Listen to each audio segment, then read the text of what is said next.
안녕하십니까. 국민의힘 김희곤 의원과 서울경제신문 디센터가 공동 주최하는 제4회 디움 국회 세미나에 오신 여러분 환영합니다. 저는 진행을 맡은 서울경제 디센터 아나운서 조민재입니다. 반갑습니다. 네, 바람직한 증권형 토큰 제도 확립을 주제로 한 오늘 세미나는 건강한 디지털 자산 환경을 위한 국회와 각계 전문가분들의 소통의 장이 될 것입니다. 본 행사를 위해 귀한 걸음 해주신 여러분께 다시 한번 감사의 말씀을 드리면서 이번 세미나가 대한민국의 증권형 토큰 STO 제도를 정립하는 데 있어 소중한 토대가 되기를 기원하겠습니다. 먼저 본 행사를 주최한 서울경제 디센터 손동영 대표이사님의 인사 말씀을 들어보겠습니다. 큰 박수로 맞이해 주시기 바랍니다. 네, 디센터 대표이사 손동영입니다.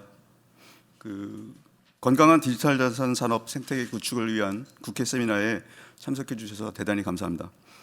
먼저 국회 일정이 바쁘신 가장 바쁜 국정감사 기간임에도 이렇게 어렵게 자리해 주신 백혜련 정무위원장님, 그리고 이번 행사 취지에 공감해 주시고 이렇게 흔쾌히 공동 주최를 결정해 주신 국민의힘 김희곤 의원님께 특히 감사드립니다.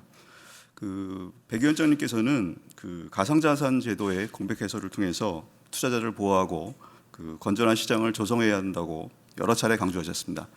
그리고 또 특히나 앞으로 다가올 법제화 과정에서 가장 무거운 역할을 맡고 계십니다. 또 김 의원님께서는 일찍이 디지털 자산의 혁신성을 간파하시고 여당 내에서 업계의 가장 든든한 후원자 역할을 우군으로 꼽히시는 분입니다. 시장이 성숙할 수 있는 제도적 기반의 필요성도 누차 강조해 주셨습니다. 저희 서울경제와 디센터는 건강한 산업 생태계 조성을 위해서 노력하시는 두 분 의원님께 깊이 감사드리고 또 지지하고 응원을 하고 있습니다. 저희는 블록체인 기술이 올바른 정책과 건전한 시장 위에서 싹 트여서 대한민국 경제의 새 동력으로 자리매김하기를 간절히 바라고 있습니다.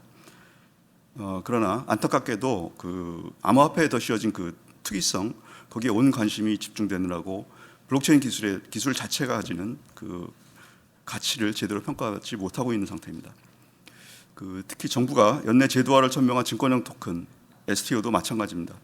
새로운 자본 조달 방식이면서 대체 투자처로서 자본시장에 큰 활력을 불어넣을 수 있는 아주 윤활유 같은 존재이지만 여전히 암호화폐가 주는 부정적인 인식에 가려서 국내에서 여전히 빛을 보지 못하고 있습니다. 그 사이에 다른 나라에서는 빠르게 관련 시장이 커지면서 기회를 선점하는 모습을 보이고 있습니다. 그래서 저희 디센터는 오늘 주제로 STO를 선택했습니다. 오늘 각계 전문가들께서 해외에서는 어떻게 STO를 제도화했는지, 그리고 국내 샌드박스 사례에서 배울 점은 무엇인지 등 이런 것들을 토대로 삼아서 건전하고 성숙한 시장 조성을 위해서 진심을 여러 가지를 담아내 주시길 바랍니다. 국정감사 받으랴 또 아주 안 좋은 요동치는 시장에 대응하느라 여념이 없으신 금융당국에서도 오늘 생생한 현장 목소리를 듣기 위해서 참석해 주셨습니다. 아마 어느 때보다 뜻깊은 자리가 될 것이라고 생각을 합니다. 오늘 세미나가 블록체인과 자산시장 발전을 위한 작은 발판이 되기를 소망하며 다시 한번 오늘 귀한 발걸음 해주신 모든 분들께, 참석자분들께 감사드립니다. 고맙습니다. 네, 감사합니다. 이번 세미나의 목적과 방향성을 다시 한번 밝혀주신 대표이사님의 말씀 잘 들어보았습니다. 다음으로 이번 세미나를 공동 주최하신 국민의힘 김희곤 의원님의 인사 말씀 들어보겠습니다. 따뜻한 박수로 맞이해 주시기 바랍니다.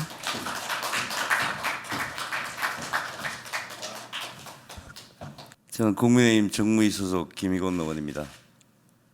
오늘 국감이 중간에 있어서 전부 다들 바쁘셔가지고 저도 여러분을 초청 못했는데 오늘 조촐하게 해서 더욱더 알차게 할 수는 있을 것 같습니다. 바쁘신 와중에도 귀한 발걸음 해주신 우리 기분 여러분께 진심으로 감사드립니다. 오늘 2020년 4회 디움 국회 세미나 이사회를 맡아주신 도혜리 팀장님을 비롯해서 여러 패널 여러분, 행사에 참석해 주셔서 진심으로 감사드립니다. 아울러 어려운 여건 속에서도 금융제도 발전을 위해서 논의의 장을 마련해 주신 디센터 손동영 대표이사님, 외 관계자 여러분께도 감사드립니다. 현재 우리나라는 블록체인 관련 인프라를 선제적으로 준비해서 디지털 경쟁력을 강화하고 디지털 자산이 건전한 금융 자산으로 자리가 잡힐 수 있도록 많은 노력을 하고 있습니다.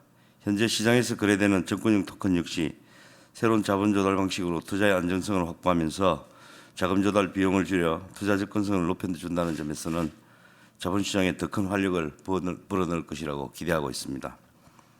정권형 토큰은 지난해까지 시가총액 약 36.7억 달러 규모의 전 세계 주식시장 시가총액 약 119조 달러의 10만 분의 3 수준에 불과하지만 지난 한 해에만 정권형 토큰 시장 규모가 약 6배 가까이 성장세를 보인 것으로 봐서 향후 정권형 토큰이 자산 유동화에 적극 활용될 것으로 기대하고 있습니다. 이러한 세계적인 추세에 맞춰 국내 역시 정권형 토큰을 통한 가상자산 시장의 적극적인 활용을 고민해야 할 시점이 왔다고 생각합니다. 이미 자본시장법이 정권에 대한 전반적인 규제 환경이 구비가 되어 있고 시장 입장에서도 자본시장법에 따른 규제를 어느 정도 예상할 수 있는 상황이기는 합니다. 스타트업 회사가 어려움을 겪을 때 자본 조달 환경을 조성, 가상자산 시장의 활성화와 함께 벤처기업의 투자 촉진도 함께 이루어질 것으로 기대하고 있습니다. 이러한 시장 환경이 조성된다면 일반 투자자들은 접근이 용이하면서 수익을 창출할 수 있는 기회가 생길 것이고 벤처기업들은 경기 악화에 따른 유동성 극복의 묘수가 될 수 있다는 점에서는 일거양득의 기회가 될 수도 있을 것 같습니다. 오늘 학계, 정부, 언론, 금융회사 등 여러 관계자가 모여서 이 자리에서 제도 확립과 관련한 다양하고 건설적인 논의가 이루어지길 기대합니다. 저 역시 여기 계신 우리 백혜련 위원장님을 모시고 우리나라 금융제도의 개선을 위해서 제도의 확립을 위해 국회에서 맡은 바 역할을 다하겠습니다. 다시 한번 감사드립니다. 네, 이번 세미나를 주최하는 데 큰 도움을 주신 김희곤 의원님의 인사 말씀 다시 한번 감사드립니다. 다음으로 백혜련 정무위원장님의 축사 말씀이 있겠는데요. 따뜻한 박수로 모시겠습니다.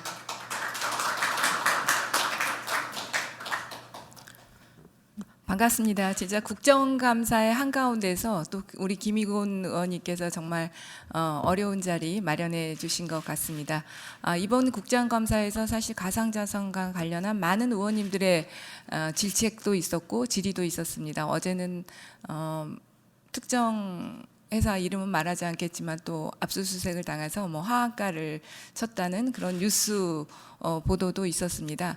그 가상자산과 관련해서 국회의 책임도 있다고 생각합니다. 빨리 어쨌든 입법적인 틀을 마련했었어야 하는데 그 틀이 마련되지 못해서 더 이 가상자산의 혼탁한 생태계가 더 조성되는데 국회도 일정한 책임이 있다고 생각합니다. 그래서 이번 국정감사에서 여야 가리지 않고 빨리 입법화를 해야 한다는 것에서는 많은 공감대가 이루어졌다고 봅니다. 오늘 이제 토론 주제가 증권형 토큰에 대한 것인데요. 물론 이건 이제 유럽의 법제는 지금 이제 여러 가상자산의 개념을 유형별로 나누는 형태로 됐지만 우리나라의 가상자산 법제는 그렇게 될지는 조금 더 논의를 해봐야 될 것 같습니다. 그러나 어쨌든 간에 논의의 진척 속도는 빠르게 진행될 것으로 예상하고 정말로 이 우리나라의 이 가상자산, 디지털 자산 생태계가 좀 더 투자자 보호와 디지털 혁신이라는 그 두 토끼를 다 잡을 수 있는 형태로 법제화가 이루어져야 될 것으로 생각합니다. 오늘 그 세미나 개최를 진심으로 축하드리고 뜻깊은 자리를 마련해 주신 존경하는 김희곤 의원님과 서울경제신문 그리고 주식회사 D센터를 비롯해 발제와 토론을 준비해 주신 학계 및 전문가 여러분들과 관련 업계 분들께 감사의 인사를 드립니다. 우리가 지향하는 자본시장은 다양한 사업 아이디어들이 실현되어 경제의 부가가치와 활력을 제고하는 장이 되는 것입니다. 그리고 이러한 자본시장은 투자자 보호와 공정한 경쟁을 바탕으로 형성된 시장의 신뢰를 기반으로 만들어집니다. 오늘 주로 논의되는 증권형 토큰의 정책 방향 또한 금융 혁신과 시장의 공정성, 신뢰성, 그리고 궁극적으로는 국민경제의 발전이라는 자본시장법의 기본 원칙에 부합해야 한다고 생각합니다. 이에 더해 미국을 비롯한 글로벌 스탠다드와의 정합성 역시 갖추어야 합니다. 이번 세미나에서 투자자 신뢰를 토대로 한 자본시장 디지털 혁신의 미래를 준비해 나가는 방안이 도출되기를 기대합니다. 국회는 증권형 토큰을 포함한 새로운 디지털 자산 시장이 책임 있게 성장하여 우리 경제의 역동성과 혁신성에 기여할 수 있도록 제도적 기반을 다져나가겠습니다. 다시 한번 세미나 개최를 축하드립니다. 감사합니다. 네, 정무위원장님의 뜻깊은 축하 말씀 다시 한번 감사합니다. 잘 들었습니다. 이 자리를 함께 빛내주신 모든 내빈 여러분께 다시 한번 감사의 인사를 드리면서 디움 국회 세미나의 2부 주제 발표 세션을 시작하겠습니다. 첫 번째 순서로 권오훈 차인권 대표 변호사님께서 해외 STO 규제 현황을 주제로 발표를 진행해 주시겠는데요. 권오훈 변호사님은 블록체인과 금융, 핀테크 관련 법률 서비스를 선도하는 차인권 법률사무소의 대표 변호사로서 가상자산 분야의 법률 전문가십니다. 현재 과학기술정보통신부 블록체인 전문위원 및 동국대학교 문화예술대학원 겸임교수로 활동하시면서 다수의 국내외 기업 법률 자문을 담당하고 계십니다. 권오훈 변호사님을 큰 박수로 모셔보겠습니다.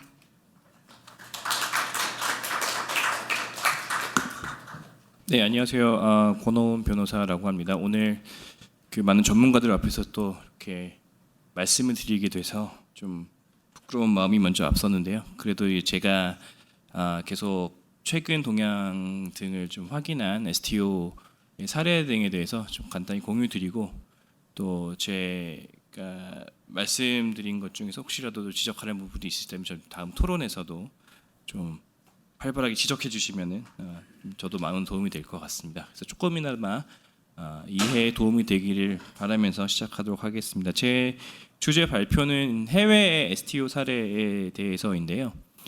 오늘은 특히 미국의 실제 사례 등이 어떻게 돌아가고 있는지 제가 법률적인 관점에서 좀 간단히 말씀드리고, 그다음에 아주 간략하게 한국에서는 그럼 어떻게 하는 게 좋겠는지에 대한 제 의견도 좀 말씀을 드리도록 하겠습니다. 네, 저는 그 차인권 법률사무소 대표 변호사로 현재 재직 중에 있습니다. 일단 미국에서의 증권형 토큰 논의는 너무 많이 진행이 다들 알고 계셔가지고 제가 기본적인 부분은 좀 생략을 하도록 하겠습니다.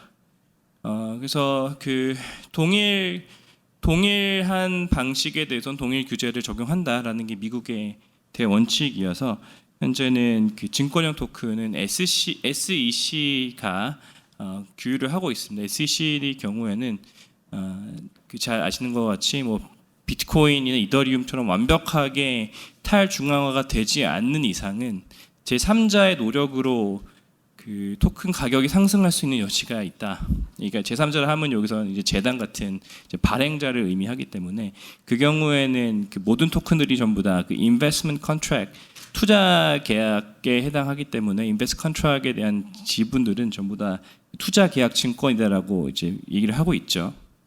그래서 한국에서도 사실은 자본시장법이 이제 개정되면서 미국의 그 증권법상의 그 인베스트먼트 컨트랙 이 투자 계약 증권으로 들어왔죠. 근데 주지하시는 바와 같이 한 번도 인정이 된 적이 없다가 그 이번에 그 뮤직카우 케이스에서 처음으로 이거는 투자계약 증권인 것 같다라고 본 케이스가 있습니다. 그래서 그거는 비록 뮤직하우의 경우에는 암호화폐는 아니었지만 그래도 투자계약 증권이라는 것이 인정됐다는 측면에서는 그 특히 STO에 관심이 많은 저희 그 가상자산 커뮤니티에서는 관심을 갖고 좀 지켜봐야 될 케이스였던 것 같고요. 다만 그 뒤에 설명드리겠지만 한국의 경우에는 그 투자계약 증권에 대해서 발행 규제만 간접적으로 있을 뿐이지 그 뒤에 세컨더리 마켓에 대한 유통 규제가 사실은 없습니다. 그래서 그 일반적인 증권과 과연 다를 것인가 또는 일반적인 증권과 동일하게 갈 것인가에 대해서는 좀 논란이 있을 거라고 저는 생각하고 있습니다. 그리고 그 투자 계약 증권을 왜 지금까지 인정하지 않았는가? 그 사실은 이제 사모의 방식으로 발행할 때는 상관없습니다. 그 증권이 뭐든가 상관없는데 공모가 될 경우에 증권신고서를 내야 되지 않습니까? 그럴 경우에 그 금융 당국에서 인정하지 않았어요. 그 예전에 그 다른 증권사들에서 투자 계약 증권이라고 해서 공모를 하려고 한 케이스가 있었습니다, 사실은.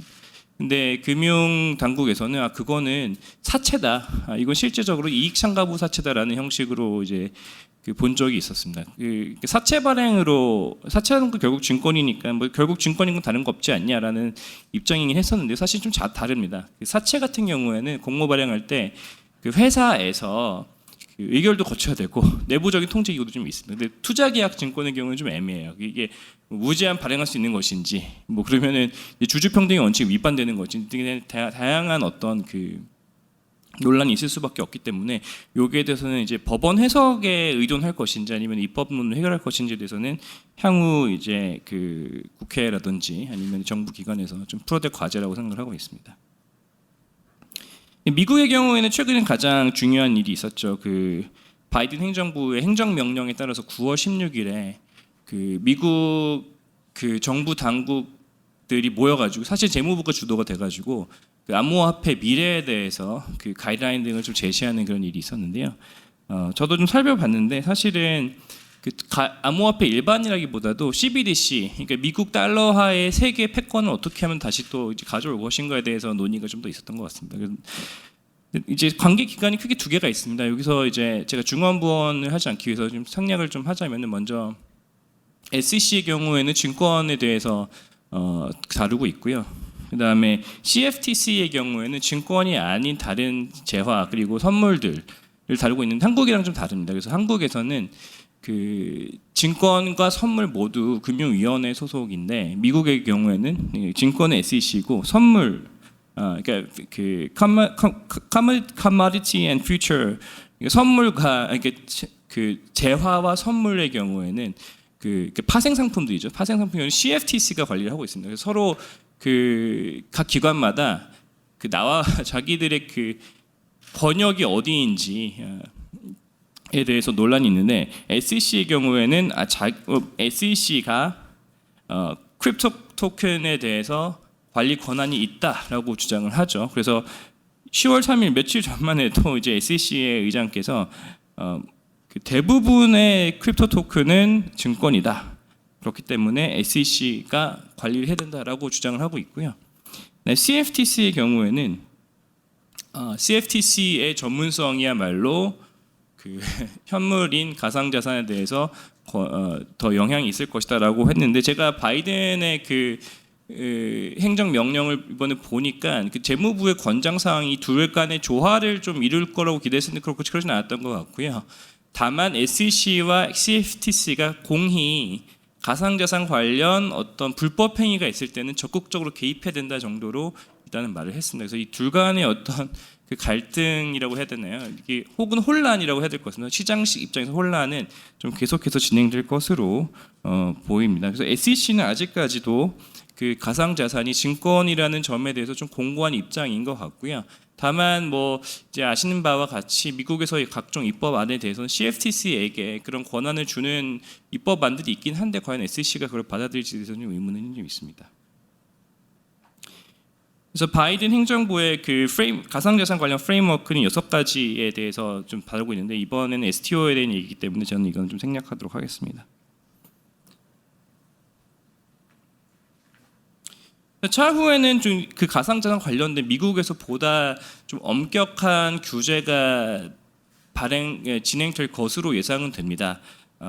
특히 이번 명령에서는 행정명령에서는 가상자산 산업 육성도 있지만 가상자산 관련된 소비자 피해에 대해서 보다 중점을 좀 뒀다고 저는 보이기 때문에 이 관련된 어떤 그 각종 조사들이라든지 혹은 새로운 규제 등이 좀 도입될 여지들이 있다고 생각이 됩니다.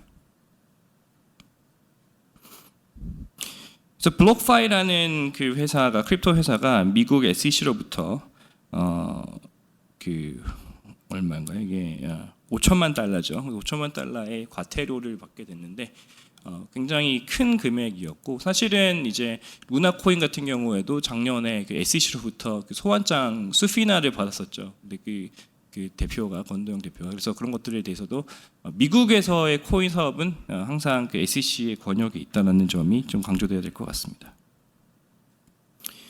오늘은 이제 STO에 대해서 좀 더 구체적으로 좀 말씀을 드리려고 하는데요.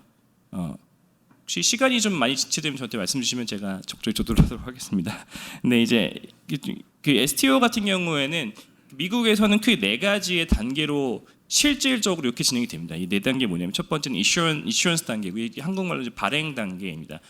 제가 오늘은 국제 세미나라고 이제 전달받아가지고 모든 발표 자료를 영어로 작성했는데 나중에 혹시 기회가 되면 제가 한글로도 이제 올리도록 하겠습니다.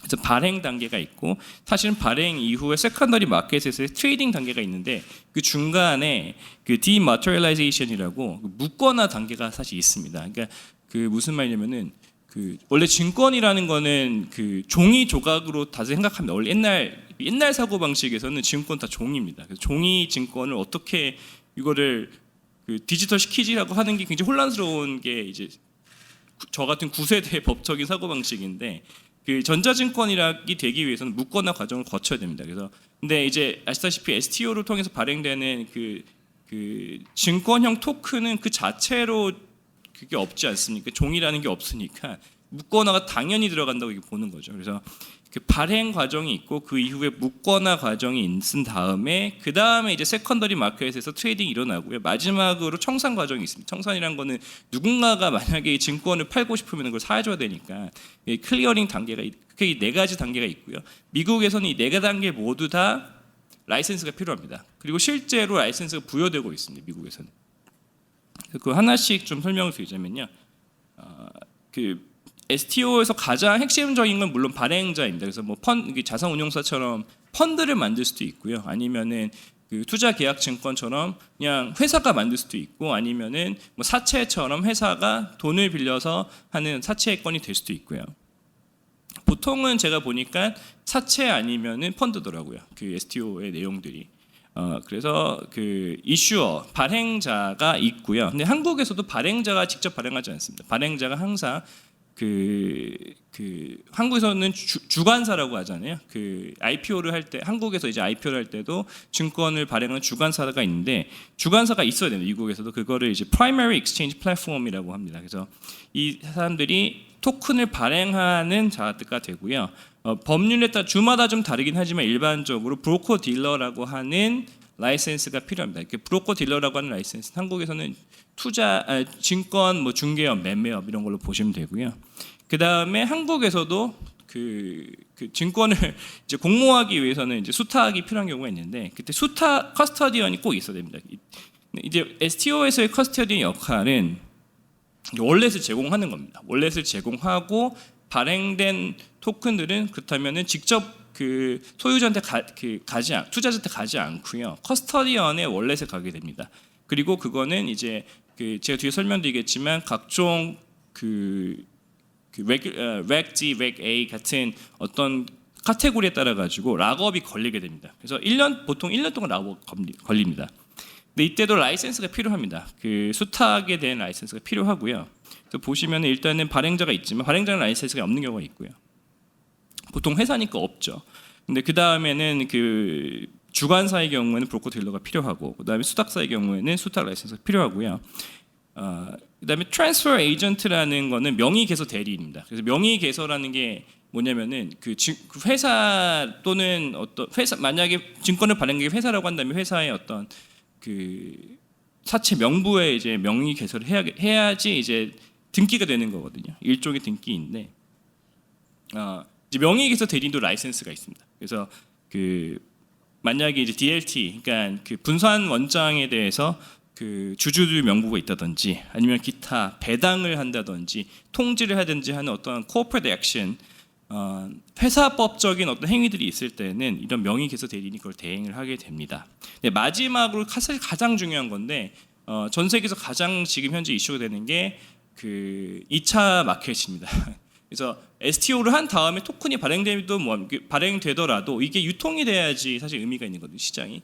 그래서 이 시장이 근데 그 한국에서는 없는 개념인데 미국에서는 있습니다. 이게 ATS라고 대체거래소라는 것들이 사실 있습니다. 그래서 ATS에서 근데 ATS를 진행하기 위해서는 이제 브로커 딜러 라이센스가 필요하고요. 이 ATS에서 증권형 토큰이 거래되는 것이죠. 근데 한국에서는 자본시장법상에 그 규정은 있습니다.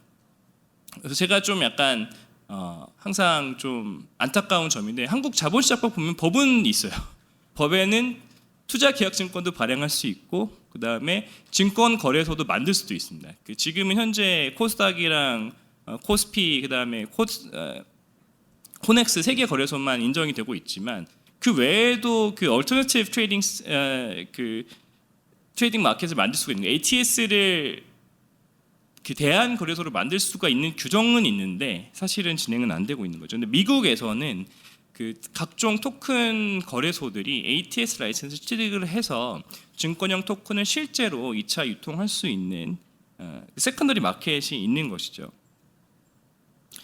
그래서 그 발행 단계에서는 크게 이렇게 5가지로 나눠지는데 보통은 이제 Reg A, Reg CF, 그 Reg D 뭐 이런 카테고리에서 그 발행을 합니다. 그래서 제가 다 설명드리진 못하지만 예를 들어서 그 보통 많이 하는 그 Regulation D의 방식으로 발행을 하자면요, 이 발행을 하려면은 그 중개자, 그러니까 그 발행 주관사가 브로커 딜러의 자격을 SEC에 등록해야 된다는 게 첫 번째 요건인 거죠. 맨 오른쪽입니다. 그 다음에 Form D라고 하는 그 문서를 제출해야 되는데 재밌는 점은 이 Form D는 사후 제출입니다. 그러니까 일단 증권을 발행한 다음에 Form D로 제출하는 경우가 많아요. 미국에서는 토큰을 발행할 때. 근데 이거는 여담인데 어쩔 때는 다오 형식으로 증권을 발행한 다음에 Form D로 제출을 하는데 SEC가 거부한 사례가 있었어요. 그 이유는 그 Form D에 있는 각종 내용들이 있습니다. 뭐 관리자가 누구냐, 이걸 누가 중개할 거냐 하는데 다오 입장에서는 우리는 관리자 없다, 막 이렇게 주장을 하거든요. 근데 SEC는 그거를 받아들이지 않는 거예요. 그러면은 그때 이제 그걸 발행한 다오는 그럼 미안한데 그 Form D 내가 철회할게요라고까지 했어요. 근데 SEC는 철회도 안 된대요. 너는 일단은 처벌받고 보자. 뭐 이런 식으로 이제 나오는 경우도 있으니까 이건 주의를 하셔야 됩니다. Reg D의 경우에는 이제 그 투자자들이 그 accredited investor라고 한국으로 따지면 전문 투자자들만 투자를 할 수 있고요. 그다음에 1년 동안 락업이 걸립니다. 그런데 재밌는 점은 또 offering size, 그러니까 제한이 없어요. 발행에 대해서 그 Reg A나 Reg D 같은 Reg A, CF 같은 경우에는 이제 보시면은 제한이 있거든요. 뭐 50억, 뭐 200억. 한국에서도 소액 공모회 같은 경우는 10억까지가 제한이 있지 않습니까? 제한이 없기 때문에 이런 식으로 STO가 가능한 점이 있고요. 실제 케이스는 T0P라고 하는 뭐 케이스가 있었다고 합니다. 그다음에 묻거나의 경우에는 그 STO는 말 그대로 토큰이기 때문에 처음부터 종이 증서가 없습니다. 그래서 묻거나 절차가 필요한 거고요. 그렇기 위해서는 트랜스퍼 에이전트가 이제 이거를 좀 진행을 하게 됩니다. 그다음에 제일 중요한 게 말씀드린 것처럼 그 2차 시장에서 거래하지 않습니까? 이 경우는 이제 락업 피리어드가 이제 1년 정도 아까 레귤레이션 D로 진행했을 경우 있는 거고요. 그다음에 ATS에 등록을 해야 되고 SEC에도 ATS가 등록을 해야 되지만 또 FINRA라고 하는 이제 미국의 규제 기관에 브로커 딜러로 등록을 해야 됩니다. 그래서 예를 들어서 미국에서 가장 큰 ATS 중에 하나인 그 Securitize라고 하는 회사가 있습니다. 이 Securitize에서는 ATS 라이센스도 있고 브로커 딜러 라이센스도 있고요. 그다음에 뭐 제가 아까 말씀드린 다오라든지 덱스의 경우는 이게 되느냐라는 논란이 있는데 일단 덱스의 경우에는 ATS가 안 된다라고 하는 게 미국 해석이라고 보고 있습니다. 왜냐하면 이제 수탁 기능이 아예 없기 때문이라고 설명이 되고요. 그래서 미국에서는 이런 토큰들이 현재 실제로 상장되어 있는 거고 전부 다 STO 사례들입니다. 그래서 제일 큰 시장이 T0라고 하는 ATS인데요. 여기는 또 각자의 역할이 좀 다릅니다. 그래서 각자 갖고 있는 라이센스가 달라가지고 그런데요. T0 같은 경우에는 이제 유통만 가능한 상황이고요. 여기서는 오버스탁, 뭐 에스핀 코인, 엑소더스 이런 코인들이 이제 상장이 되어 있고요. 그다음에 가장 최근에 떠오르는 게 시큐리타이즈라고 하는 거래소인데 여기는 발행도 하고 그다음에 명의개소도 하고 ATS, 세컨더리 마켓도 있고 이런 식으로 다양한 어떤 층위로 분화되어 있습니다. 마지막으로는 청산 부분인데요. 청산을 하기 위해서도 SEC에 등록이 되어야 됩니다. 그러면 이제 논란들이 있습니다. 청산을 뭐 예를 들어서 이런 논란이 있어요. 스마트 컨트랙으로 그냥 중앙화된 청산소를 그냥 대체할 수는 없냐라는 논란이 있고, 그 다음에 DLT, 그러니까 분산 원장으로 예탁 결제처럼 CSD를 그냥 대체할 수 없냐는 논란도 있는데, 사실 지금은 그건 좀 안 되는 것 같고 그냥 DLT로는 이런 기존의 어떤 기능들을 좀 더 촉진하는 것 정도만 하자라는 게 현재 미국의 논의입니다. 그래서 제가 미국 논의를 좀 말씀드린 이유는 한국 자본시장법이 미국의 내용들을 많이 담고 있어요. 그래서 제가 봤을 때는 한국 자본시장법에서 미국의 논의를 참고해가지고 바로 지금 도입을 해도 사실은 가능한 수준입니다. 미국 회사를 참고했을 때. 다만 왜냐하면 지금 이미 금융위에서도 여러 가지 보도들을 보면은 동일 방식에 대해서 동일 규제하겠다. 만약에 이게 형식이 토큰이라 하더라도 실질이 증권이면은 그냥 증권을 취급해가지고 하면 됩니다. 안 될 건 없어요. 왜냐하면은 지금도 이미 자본시장법상의 증권의 형태는 종이라고 써 있지 않습니다. 어디에도. 옛날에는 유가증권 법정주의라고 해가지고 종이로 돼 있었어야 되는데 지금은 그렇지 않습니다. 그래서 요거는 이제는 한국에서 좀 전향적으로 이렇게 좀 바라볼 때가 되지 않았나라는 생각이 좀 들고요. 미국 사례 좀 참고하면 이미 선례가 있기 때문에 좀 그대로 진행돼도 됩니다. 제가 시간 관계로 뭐 이제 싱가포르라든지 홍콩이라든지 일본 이런 사례들이 있는데 일본 사례만 좀 짚고 넘어가겠습니다. 일본에서 또 한국이랑 비슷한 나라잖아요. 법칙이 비슷해가지고 여기서는 특이하게도 리츠라고 하는 이제 부동산 펀드를 굉장히 많이 발행을 하고 있어요. 그래서 일본에서도 이제 최근에 2022년 8월이니까 얼마 안 됐죠. 여기서 이제 7 빌리언이니까 뭐 한 뭐 그 700억 엔, 7천억 원 상당의 그 상당히 큰 규모의 부동산 펀드를 STO 형태로 발행했다고 하는 그런 소식들도 있습니다. 그래서 이미 많이 다가왔다라는 점은 참고하시면 될 것 같습니다. 나머지 부분들은 제가 참고하시라고 저희 회사 홈페이지에도 올려놓을 테니까 관심 있으신 분들은 다운받으시면 될 것 같습니다. 네, 제 발표는 여기까지 하겠습니다. 감사합니다. 네, 해외 주요국들에서는 어떤 방식으로 현재 이 증권형 토큰들을 규제하고 있는지 국제적인 동향에 대해서 명확하게 설명해 주셨는데요. 권오훈 차인건 대표 변호사님 감사드립니다. 다음으로 현재 대한민국에서는 이 증권형 토큰을 어떻게 운용하고 있는지 그 현황에 대해서도 들어보고자 하는데요. 국내 샌드박스 운영 사례를 주제로 조찬식 펌블 대표님의 발표가 이어지겠습니다. 조찬식 대표님은 금융위원회로부터 혁신 금융서비스로 지정받은 부동산 조각투자 플랫폼인 펌블의 대표로서 블록체인을 기반으로 한 부동산 금융 분야의 전문가십니다. KJM 파트너스 투자 총괄이사, 아너스 자산운용 글로벌 부동산 투자 본부장 등으로 활동하시면서 국내 부동산 조각 투자의 유행을 이끌고 계십니다. 큰 박수로 대표님을 맞이해 주시기 바랍니다. 전국민 건물주 되기 프로젝트를 진행하고 있는 주식회사 펌블의 조찬식이라고 합니다. 우리나라의 지금 현재 전 세계적으로도 그렇지만 일반인들이 소액으로도 이 우량한 자산에 접근할 수 있는, 특히 이제 부동산 시장 같은 경우는 부동산 펀드, 특히 이제 공모형 펀드, 그리고 이제 우리 주식시장에 상장이 되는 상장형 리츠 등이 있습니다. 하지만 아직까지 제도적으로 이게 일반인들이 접근하기 쉽게끔 만들어져 있긴 하지만 실질적으로는 일반인들이 접근할 수 있는 공모형 부동산 펀드나 상장형 리츠는 아직도 전체 시장에서 차지하는 부분이 굉장히 적습니다. 그래서 이런 부분들을 조금 더 일반인들이 우량한 자산에 접근할 수 있게끔 할 수 있는 방안이 없을까? 특히 이제 요즘 같은 세상에 이렇게 금융기관에 특히 이제 뭐 PB센터나 WM센터에 의존해서 그런 데서 가지고 있는 큰 아주 대형 고객들에게만 이러한 이제 상품들에 대한 투자 기회가 주어지는데 이런 부분들을 조금 더 접근성을 높였으면 좋겠다라고 이제 좀 생각해 오던 이런 갈증이 좀 있었습니다.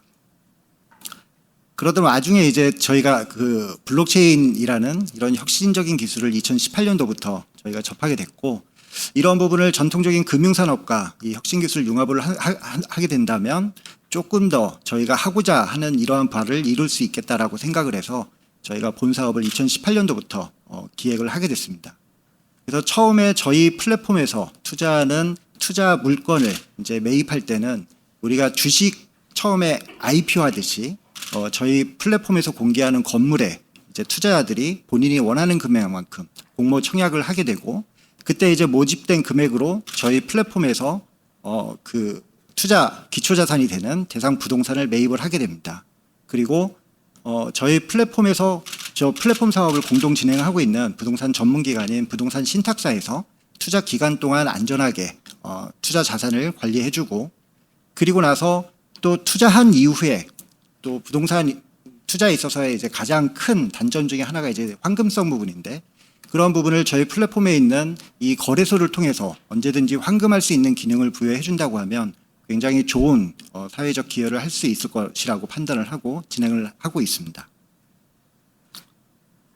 하지만 이제 잘 아시다시피 이러한 부분은 당연히 증권성을 가지게 됩니다. 방금 이제 그 변호사님께서 말씀해 주신 것처럼 어떻게 보면은 제3자에 의해서 수익을 추구할 수 있는 이런 증권형 자산이 되다 보니까 저희가 이 사업을 시작할 때는 이러한 자본시장법상의 증권에 관련된 규제 특례를 받지 않고서는 본 사업을 진행할 수 없다라고 이제 판단을 하고 있었습니다. 뭐 여러 가지 증권의 종류가 있겠지만 저희는 그 중에서도 저희가 취급하는 저희가 이제 출시하려고 하는 이 상품 같은 경우는 수익증권의 영역이라고 봤고요.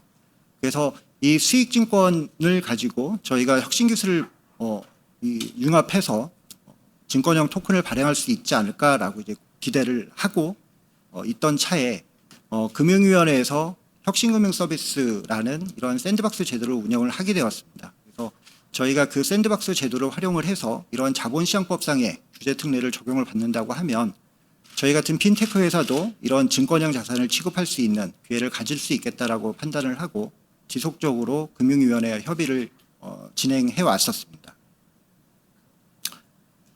저희는 그러한 오랜 협의 과정을 거쳐서 작년 2021년 5월에 최종적으로 혁신금융서비스 사업자로 지정됨으로써 몇 가지의 이제 자본시장법상에 적용되는 규제 특례를 저희가 적용을 받았습니다. 여러 가지가 있겠지만 가장 큰 부분은 이제 어떻게 보면은 저희 같은 민간 일반적인 핀테크 회사가 증권을 투자 중개할 수 있는 이런 금융투자업자가 아님에도 불구하고 투자 중개를 하는 이러한 부분에 있어서 규제 특례를 적용을 받았고요. 그리고 또 저희 같은 민간 기업이 지금 현재 이제 우리나라에는 물론 아까 말씀하셨던 것처럼 ATS라는 이제 대체거래소에 관련된 법령이 있기는 하지만 아직까지는 증권거래소 단독으로 이제 운영하는 이러한 형태의 증권거래소를 개설하고 운영할 수 있는 부분에 대한 규제 특례를 적용을 받았습니다.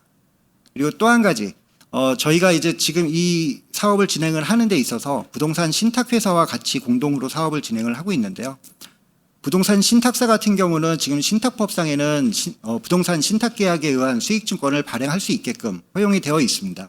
하지만 자본시장법상에는 아직까지는 금전채권, 금전신탁에 의한 수익증권만 발행할 수 있게끔 막혀있는 부분이 있었기 때문에 저희가 금융위원회에 부동산 신탁회사도 부동산 신탁계약에 의한 수익증권을 발행할 수 있게끔 허용을 해달라고 저희가 이제 요청을 드렸고요. 이 부분을 금융위원회에서 이제 수용을 해줘서 부동산 신탁사가 부동산 신탁계약에 의한 신탁 수익증권을 발행하는 구조로 되어 있습니다. 저희 플랫폼에서 이 수익증권이 발행되고 또 증권형 토큰이 발행되는 구조에 대해서 간단하게 좀 설명을 드리겠습니다.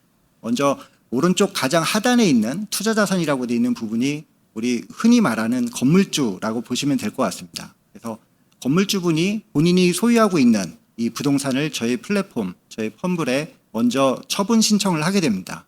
그럼 1차적으로 저희 펀블이 이 투자 물건이 투자성이 있는지 법률적으로 무결한지를 1차적으로 저희가 검토를 하게 되고요. 좋은 자산이라고 판단이 되면 저희와 같이 진행하고 있는 부동산 신탁사에게 최종 심사를 의뢰하게 됩니다.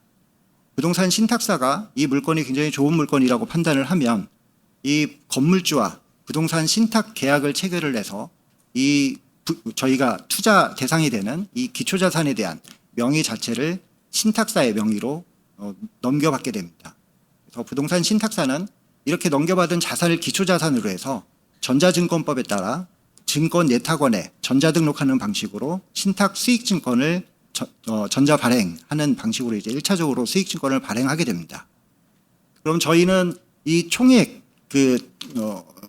부동산 신탁사가 발행한 신탁 수익증권의 총량에 맞춰서 저희 플랫폼에서 이 수익증권과 1대1로 미러링되는 토큰을 저희 플랫폼에서 발행하게 되고요.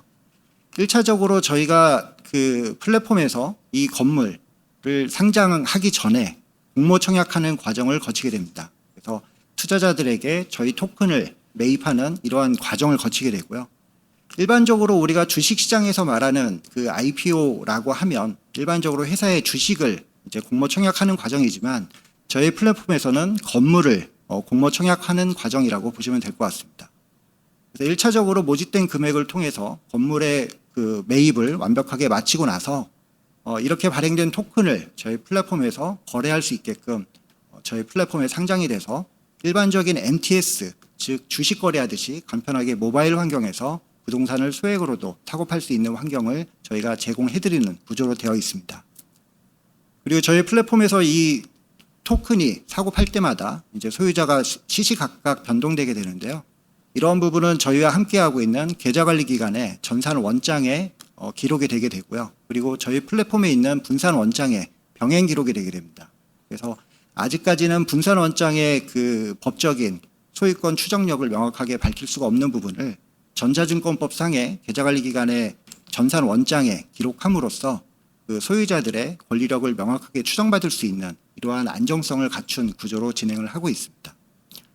이 플랫폼 모델에서 보시다시피 오른쪽 사이드는 발행 사이드고요. 왼쪽 사이드는 유통 사이드라고 보실 수가 있습니다. 그래서 1차적으로 발행사와 유통사가 분리되어 있는 구조를 저희가 기획을 하고 이러한 구조로 지금 사업을 진행을 하고 있습니다. 저희 플랫폼에서 론칭하는 상품들이 일반 투자자들이 믿고 투자하실 수 있게끔 저희가 다양하고 엄격한 이런 심의 절차를 저희가 구축을 하고 진행을 하고 있습니다.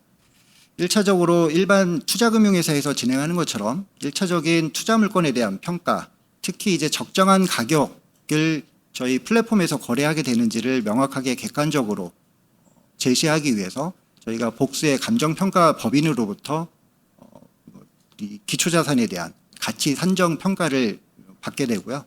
그 기초 평가에 의해서 저희가 거래 금액을 산정하게 됩니다. 그리고 저희 내부적으로 이제 열리게 되는 투자심의회 그리고 상장심의위원회를 거쳐서 안정적인 상품인지 이게 좋은 상품인지를 명확하게 저희가 심의하는 이러한 절차를 거치고 있습니다. 그래서 투자심의회 같은 경우는 저희 내부의 그 책임자급들로 이상 구성되어 있는 투자심의회를 통해서 이제 1차적으로 검토를 하게 되고요.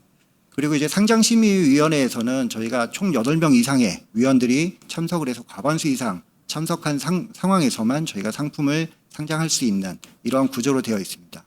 이때 이제 상장심사위원회는 외부 전문가위원, 변호사라든지 회계사 그리고 부동산 투자 전문 운용 전문 인력 등이 이제 같이 참석하는 이러한 상장심의위원회를 개최해서 물건의 적정성을 저희가 평가를 하고 있습니다. 이렇게 해서 통과된 좋은 물건만 저희 플랫폼에서 이제 1차적으로 선별하게 되고요. 그리고 나서 신탁사가 최종적으로 상장 심사를 또 진행을 하게 됩니다. 이러한 다양한 스크리닝을 거쳐서 저희가 상품의 론칭을 결정하게 되면 금융위원회에 저희가 발행 공시를 하게 됩니다. 그게 이제 증권신고서를 제출하게 되고요. 증권신고서를 이제 수리받으면 그 이후에 저희가 공모 청약 그리고 저희 플랫폼에 상장을 시켜서 거래할 수 있는 이런 환경을 제공하게 하는 구조로 되어 있습니다. 방금 말씀드렸던 것처럼 저희가 일반적인 증권의 매출 발행과 매출을 진행하는 과정과 동일한 자본시장법상의 이러한 규제를 저희가 적용해서 지금 진행을 하고 있고요.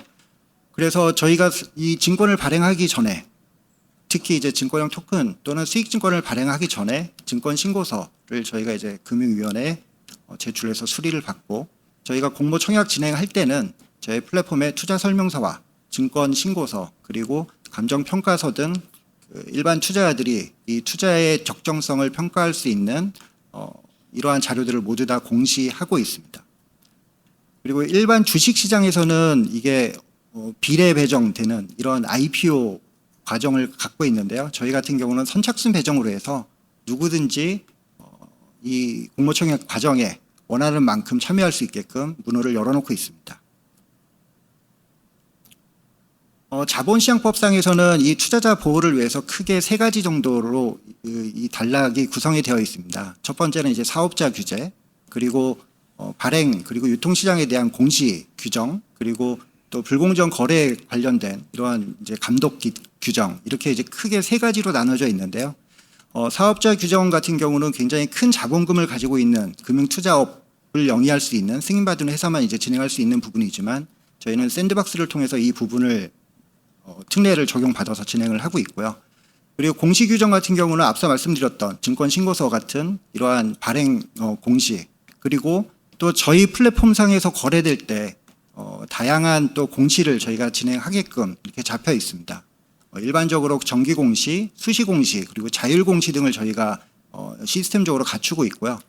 그리고 1차적인 수익증권 발행사인 부동산 신탁사의 담당자를 공시 담당자로 저희가 책임자로 지정을 해놓고 안정적으로 투자가 이루어지던 과정에 어떤 이벤트가 발생을 하게 되면 그 공시 담당자가 의무적으로 공시를 진행하게끔, 그리고 저희 플랫폼을 통해서 그러한 공시를 일반인들이 모두 다 열람할 수 있도록 저희가 이러한 시스템을 갖추고 있습니다. 또한 저희 거래소에서 일반적인 거래와 좀 특이한 거래가 발생할 경우에는 저희가 시장 감시 규정을 만들어서 단기과열 종목이라든지 소수계좌 집중거래 종목이라든지 이러한 부분이 발생했을 때는 투자자들이 조심할 수 있게끔 저희가 공시하는 이러한 시장 감시 규정도 마련을 하고 운영을 하고 있습니다. 또한 이제 금융 소비자 입장에서 저희 의도했던, 의도하지 않았던 어떠한 분쟁이 발생했을 경우에는 이걸 또 합리적으로 처리할 수 있는 이러한 분쟁조정위원회를 저희 내부적으로 구축을 해놓고, 이러한 관련된 사항이 발생했을 때 분쟁조정위원회를 통해서 관련된 분쟁을 조정하고, 그리고 나서 이렇게 해결된 부분은 저희가 금융감독당국의 보고를 통해서 안정적으로 이 사업을 진행할 수 있는 구조로 진행을 하고 있습니다. 지금까지 말씀드렸던 것처럼 저희 같은 경우는 일반적인 금융투자업에 관련된 라이센스가 없는 일반적인 핀테크 회사입니다. 핀테크 회사로서 이러한 정부에서 진행하는 아주 좋은 샌드박스 제도를 활용을 해서 처음 열리는 이 시장을 이제 막 만들어가고 있는 상황이고요. 만약에 이 증권형 토큰에 대한 어떤 제도적인 이 초석이 다지는 과정에서 핀테크 회사도 일반적인 어떻게 보면 이제 기득권 회사라고 할 수가 있는데, 금융 투자업자들 말고도 저희 같은 일반 핀테크 회사들도 이 시장을 지금 만들어가고 있는 부분을 충분히 감안을 해서 같이 고민하고 같이 이 시장을 만들어갈 수 있는 이런 토대를 같이 고민해 주셨으면 너무 감사하겠다라는 말씀을 마지막으로 드리고 싶습니다. 이러한 과정을 통해서 지금까지 전통적인 금융기관들이 커버하지 않았던 다양한 자산들을 일반인들이 아주 간편하고 높은 접근성을 통해서 가져갈 수 있는 이러한 또 공평한 기회를 부여할 수 있는 사업이라고 또 저희는 생각을 하고 있습니다. 이러한 부분을 제도에 충분히 반영을 해서 모든 사람들이 다 유용하게 사용할 수 있는 이러한 기술의 접점을 만들어 갔으면 좋겠다라고 생각을 하고 있습니다. 간단하게 이렇게 말씀드리겠습니다. 감사합니다. 네, 새롭게 주목받고 있는 이 증권형 토큰에 대해 우리나라는 현재 어떤 방식으로 규제를 하고 체계를 다져가고 있는지 유익한 말씀 잘 들었습니다. 조찬식 펌블 대표님 다시 한번 감사드립니다. 이것으로 2부 주제 발표를 모두 마치도록 하겠습니다. 잠시 장내 정리 후에 11시부터 3부 종합 토론이 이어지겠습니다. 감사합니다.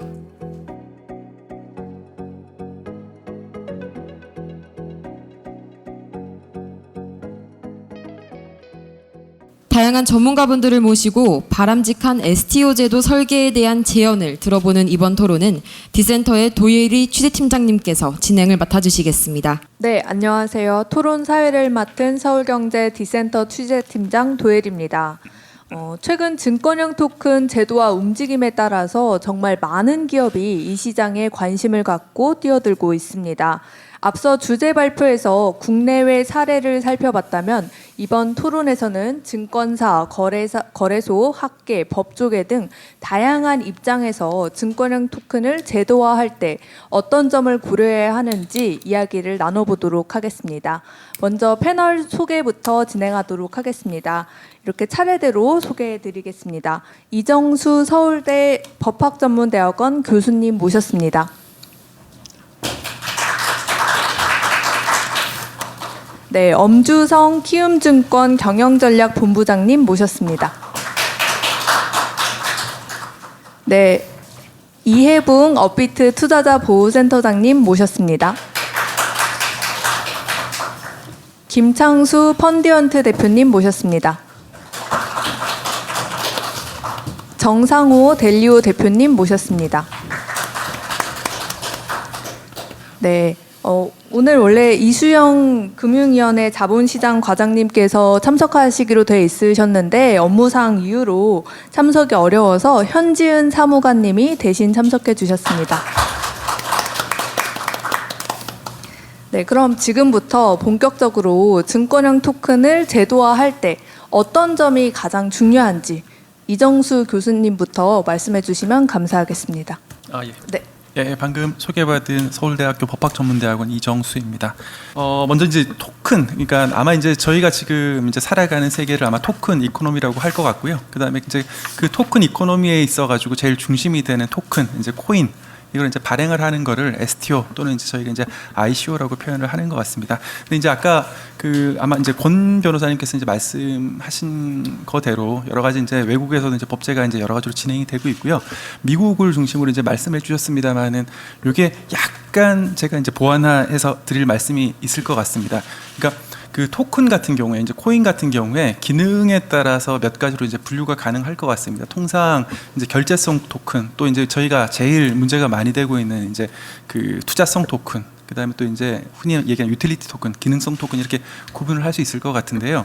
이제 미국 같은 경우에는 아마 이 이제 소위 말해서 아까 그 권 변호사님도 말씀하신 것처럼 인베스트먼트 컨트랙트라고 하는 그 투자 계약이라고 하는 범위를 상당히 넓게 보고 있기 때문에 대부분에 대해서 SEC 또는 이제 CFTC가 커머디티로 이제 규제가 가능하다는 게 일반적인 입장인 것 같습니다. 근데 우리나라 같은 경우에는 법제를 이제 자본시장법을 만들 때 미국 법을 상당 부분 수용을 했습니다만 우리는 이제 증권 그 시큐리티라는 측면에 이제 강조를 해가지고 법을 만드는 바람에 약간의 이제 차이가 발생을 한 것 같습니다. 그래가지고 제가 이해하기로는 아마 이제 결제성 토큰과 투자성 토큰 중에 비증권성 토큰 에 대해서는 이제 가상자산법 또는 이제 그 이름을 달리하더라도 뭐 디지털 자산 기본법 이런 어떤 별도 이제 법을 만들어야 되는 걸로 이해를 하고 있고요. 그 다음에 일부 또 나머지 토큰들 아마 이제 이게 사실은 범위가 제가 생각할 때는 상당히 좁아질 걸로 예상이 됩니다만은 자본시장법으로 포섭이 되는 증권성 토큰 이렇게 이제 두 가지 영역이 남아 있을 것 같습니다. 그래가지고 우리나라 같은 경우에는 이제 하나의 어떤 법을 제정을 해야 되는 부분이 있고 또 이제 자본시장법을 기존의 어떤 법을 다시 이제 개정을 해야 되는 부분이 있다라는 점을 먼저 하나 말씀을 드리고 싶습니다. 두 번째 부분은 그럼 이제 이 두 가지 법 사이에서 이제 미국 같은 경우는 상당히 깔끔한 거죠. 그냥 하나 그대로 놓고 어떻게 생각하면 미국에서 남은 이제 숙제는 딱 하나입니다. CFTC와 SEC 사이의 어떤 관할권이라든지 이런 거 어떻게 그 이제 배분을 할까, 분담을 할까 이런 부분들이고 최근에 나온 이제 루미스 법안이라고 하는 법안도 사실은 뭐 여러 가지 내용을 담고 있습니다만은 그런 거의 어떤 조정에 대한 이제 거라고도 볼 수가 있습니다. 그래서 미국의 입장이랑 우리나라는 조금 차이가 있다는 걸 먼저 하나 말씀을 드리고요. 우리나라 같은 경우에는 그럼 이렇게 결과적으로 이 두 가지 법 사이에서는 관계 설정이 필요한 것 같고요. 이거와 관련돼서 이제 두 번째 페이지에 제가 잠깐 그림을 그렸습니다만은 큰 틀에서는 이제 가상자산이라고 하는 이제 시장이라 또는 어떤 대상이 되는 토큰이 있고 그 속에 아마 이제 증권용 토큰 우리가 지금 이야기하는 STO가 있는 것 같습니다. 사실은 시장에서는 그렇게 이제 구분을 하고 있는 건 아닌 거죠. 그 STO든 ICO든 이제 구분을 하고 있는 것 같지는 않고요. 하여튼 두 가지 측면에서 큰 틀에서의 어떤 접근이 필요하다는 말씀을 드리고 싶습니다. 최근에 이제 아마 금융위원회에서도 그래서 이제 두 갈래로 이제 노력을 하고 있는 걸로 이해를 하고 있고 가상 자산과 관련돼 가지고는 새로운 법을 이제 자본시장법을 일종의 이제 클로닝 한다라고 하죠. 그냥 복제를 해서 이제 금융 규제의 어떤 틀에서 이제 법을 만들고 나가는 걸로 이해를 하고 있고 아마 그 축은 규제의 축은 두 가지라고 이해를 하고 있습니다. 하나는 이제 발행자에 대한 규제, 그 다음에 이제 거래소에 대한 규제. 우리나라 같은 경우에는 지금 우리나라도 그렇고 전 시장 자체가 그 사실은 자본시장 이제 종래의 자본시장 같은 경우에는 증권사라고 하는 브로커 딜러와 그다음에 거래소, 그다음에 커스터디언 이렇게 구분이 돼 있었는데 지금 우리의 그 가상자산 시장은 사실은 거래소라고 하는 이제 어떻게 사업자를 중심으로 이제 시장이 운영이 되고 있는 거기 때문에 아마 법 자체도 이슈어 발행을 하는 사람과 그 가상자산 거래소를 중심으로 이제 규제의 틀을 잡고 있는 것 같습니다. 그리고 그 최소한 시장에 있어가지고 투자자들에 대해서 보호를 하겠다라는 걸 가지고 이제 법을 제도화를 시키고 있는 것 같고요. 또 이제 그 새로 만드는 법의 모습은 아마도 미국보다는 아마 EU의 미카를 중심으로 그거를 이제 상당히 반영을 해서 법을 만드는 것으로 이해를 하고 있습니다.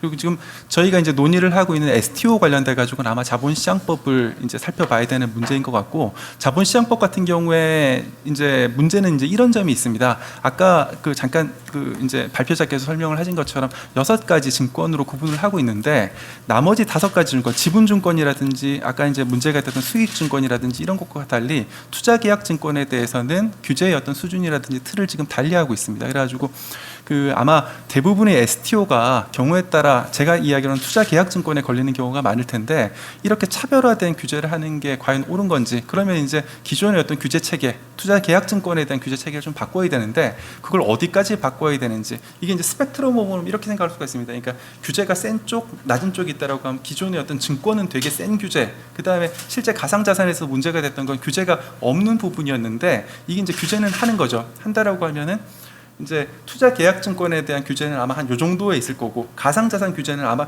요것보다 요쪽에 갈 것 같습니다. 그러면은 STO에 대한 규제는 또 특히 이제 투자 계약형 증권으로 그러니까 투자 계약 증권에 해당하는 STO에 대한 규제는 이 스펙트럼에서 어디에 놔야 되는가 이제 이런 거에 대한 어떤 고민을 해봐야 될 것 같습니다.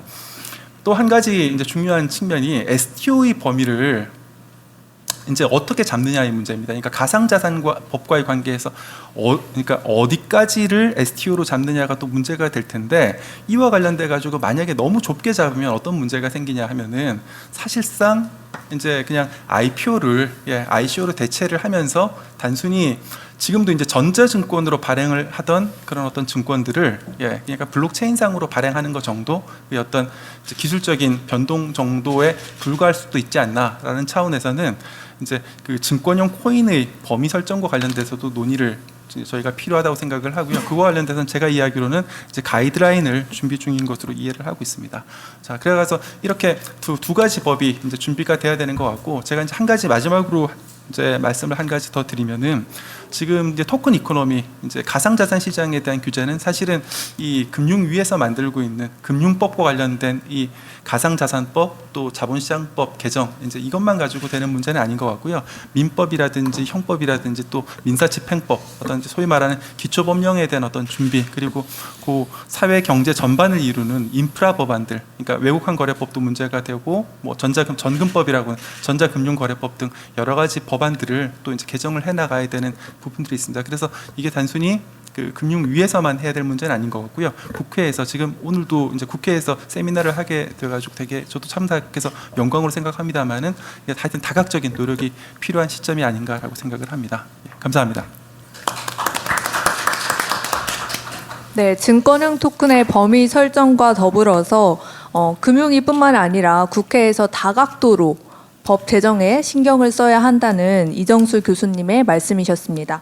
그럼 이어서 엄주성 본부장님께서 증권사 입장에서 증권형 토큰에 대해 어떻게 보고 계신지 말씀해 주시면 감사하겠습니다. 네, 먼저 좋은 패널 분들과 귀한 시간 갖게 해주셔서 감사합니다. 최근 수년간이라고 표현할 수 없을 정도로 디지털라이제이션이 가속화되고 있는 현실을 살아가고 있는 것 같습니다. 저희 증권회사는 기본적으로 증권화의 그 수혜를 많이 받는 기업이기도 하고요. 법의 정비나 제도의 규율과는 상관없이 시장은 점점 더 확대되어 갈 거라고 예상은 하는데 그럼 과연 증권회사는 여기서 어떤 역할을 해야 할 건가 이런 고민이 많습니다.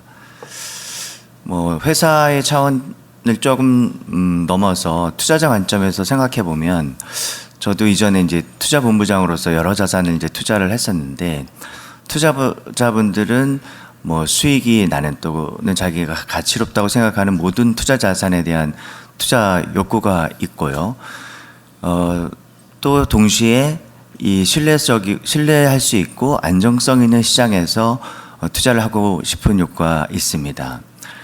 첫 번째 그 모든 자산을 투자하고 싶은 욕구는 여러 그 시장 선도자들이 음악이든 부동산이든 투자 자산을 넓혀 주셨고 또 그 자산의 범위뿐만 아니라 산업화되지 않는 증권회사가 크게 수익성이 나지 않는 소규모의 자산들, 부동산이라고 하면 아까 큰 범위의 큰 규모의 자산도 말씀하셨지만은 꼬마 빌딩이라든지 이 자산의 사이즈에서도 많이 증권화를 이루어 주신 것 같아요.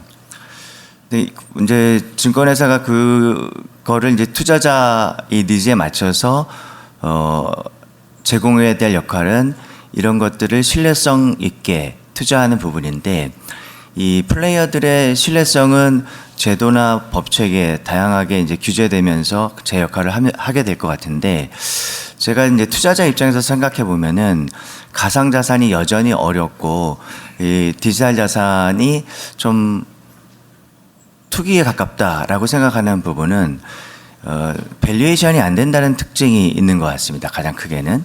근데 STO는 거기에 비해서는 실물 자산이나 어떤 그 수익을 분배하는 거를 담보로 하고 있기 때문에 밸류에이션이 가능한 영역이라고 생각이 되어지고요. 이 투자자 보호라는 것이 외부의 제3자가 보호해 주는 것이 아니고 투자 정보가 충실히 제공되고 정보의 양이 많아질 때 그 책임의 양도 비례할 수 있기 때문에 저희 증권회사가 할 수 있는 또는 키움증권이 해야 될 역할이라고 하는 부분은 이 투자 정보의 제공이 아닐까 싶습니다. 근데 과연 이제 어떤 미술품을 조각 투자를 한다. 그러면 그 미술품은 뭐 어떤 사조 또는 그 미술품이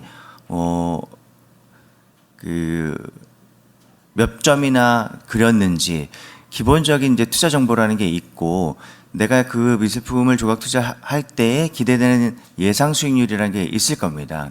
물론 이제 백서를 통해서도 그런 걸 볼 수도 있겠지만은 그 뭐 흔히 프로토콜이라고 하죠. 투자자들이 흔히 받아들이는 영역은 아니었을 것 같고요. 그래서 증권회사들이 이 투자 정보에 대해서 이 컨텐츠가 가지고 있는 가장 핵심적인 그 메시지 그거를 어떻게 풀어내서 전달하느냐 그 부분에 대한 역할이 요구받고 있고 다른 부분에 있어서의 체계나 법체계나 뭐 규정은 여러 시장 참여자들이나 뭐 정부 조직에서 해줄 것으로 기대하고 있는데 이 디지털 자산의 가장 핵심적인 또 성공 요인이라 할까요? 그 컨텐츠가 가진 효익, 효용성, 밸류에이션 이거를 투자 기관들이 상세히 잘 설명해낼 수 있으면 이 시장이 굉장히 발전할 수 있을 것 같다는 생각이 듭니다. 네, 투자자 입장에서 투자자에게 투명한 정보를 제공하는 것이 증권사가 해야 할 역할이다. 이런 말씀 해주셨습니다. 그럼 바로 이어서 이해봉 센터장님이 마이크 넘겨 받으시도록 하겠습니다. 네, 소개받은 업비트 투자자보호센터장으로 있는 이해붕입니다. 바람직한 STO 제도 설계인데 그 STO는 Security Token Offering이지 않습니까? 그래서 이 제도와 규칙이 필요하고 규제 관점에서 그리고 오퍼링이라고 하는 것은 결국 그 보호를 해줄 대상이 누구냐 결국 투자자거든요. 그런 관점에서 몇 가지 개인적인 소견을 말씀드리도록 하겠습니다. 우리가 디지털 자산이라고 할 때는 두 가지 개념을 아우른다고 볼 수 있어요. 하나는 디지털 에셋이고 그 비트코인처럼 코드 자체가 자산성을 갖고 있는 또 하나는 디지타이즈드 된 에셋 즉 디지털로 변환된 자산입니다. 이것은 기초 자산의 가치라든지 그에 관한 권리가 디지털로 표시된 것을 말하는데요. 그래서 좀 전에 디지털화, 디지털 전환도 말씀하셨지만 이 디지털라이제이션 플러스 디지타이제이션 요것이 이제 결합된 것이 보통 디지털 트랜스포메이션 이렇게 얘기를 하는 것처럼 이 디지털 에셋에도 디지털 에셋이 있고 디지털로 변환된 자산이 있다. 그래서 이 증권 토큰인 경우에는 특히 디지털로 변환된. 그래서 여기서 이제 중요한 것이 디지털 표시인데요. 이 디지털 레프레젠테이션이라고 할 때는 분산원장 기술이나 이와 유사한 기술을 기반으로 해서 기록되는 것을 말합니다. 이 분산원장 기술이라고 하는 것은 그 신뢰할 만한 데이터 획득을 위해서 신뢰받는 중앙 당사자에 의존할 필요 없이 네트워크의 노드들이 그 상태의 변경을 일관성 있게 제한하고 검증하고 기록하는 이런 것인데요. 기존에 이제 증권에서 사용하지 않던 이런 기술적 기반을 이제 사용하게 됩니다. 이 토큰화를 하게 되면 분할성이 높아져서 분할 소유가 가능해지고 투자자들은 아까 조각 투자에서 보았듯이 이 작은 비율에 투자할 수 있게 됩니다. 그리고 유통성이 제약되었던 어떤 증권 자산도 유통성이 높아질 수 있습니다. 이러한 토큰 기반 시스템의 성패는 기존에 이제 계좌 기반 시스템이 있었죠. 계좌 관리 기관 비롯해서 이런 그 계좌 기반 시스템과 어떻게 잘 상호 작용할 것인가에 따라서 이제 성패가 달려 있다 이렇게 볼 수가 있겠습니다. 이 증권 개념도 나라에 따라서 좀 다릅니다. 대표적으로 이제 우리는 증권을 원금 손실 가능성을 투자성 기본으로 해가지고 수익증권, 투자계약증권 등 6가지 유형을 이제 열거하고 있는데요. 이 투자계약증권을 볼 때 우리 자본시장법에서는 정의 규정이 이렇습니다. 특정 투자자가 그 투자자와 타인 간의 공동사업에 금전 등을 투자하고 주로 타인이 수행한 공동사업의 결과에 따른 손익을 귀속받는 계약상의 권리다 이렇게 되어 있는데 미국 투자계약 분석 기준인 하위 테스트에 따르면 제3자의 주된 경영상의 노력으로부터 나올 수익을 기대하고 공동사업에 금전을 투자하는 것 이렇게 되어 있습니다. 우리 자본시장법 표현 중에서 손익을 귀속받는 계약상의 권리 이런 표현이 명시적 표현이 없어서 실제 법 위반 관계를 따질 때 약간 차이점이 또는 크게 차이가 날 수 있습니다. 예컨대 이 미국에서는 시장에서의 가치 상승을 기대하는 것도 그 경영상의 노력에 따른 뭐 결과 수익을 기대하는 것으로 이렇게 보일 수도 있거든요. 실제 SEC가 폭넓게 그렇게 적용을 하고 있고, 그래서 제가 이런 말씀을 드리는 것은 법적 용어를 구성하는 개념 요소 하나하나가 실제 법규 준수와 적용에 있어서 큰 차이점을 가져오기 때문에 그래서 이제 금융위에서도 오셨지만 이 당국의 해석과 지침이 시장 참여자들에게 매우 중요하다 이런 말씀을 이제 드리고자 합니다. 지금 이제 증권 토큰을 발행하고 권유하고 그 매매 거래를 원활하게 지원하는 인프라를 구상하고 실험하는 단계와 있습니다.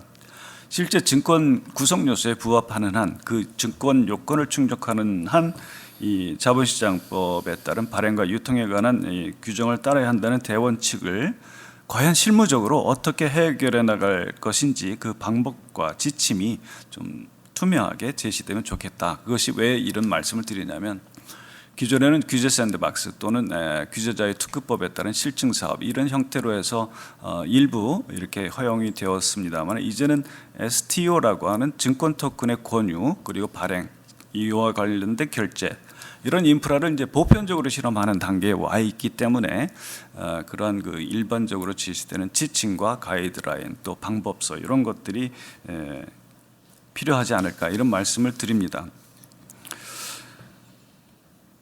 그리고 이제 그 이론적으로는 모든 증권을 토큰화할 수는 있겠죠.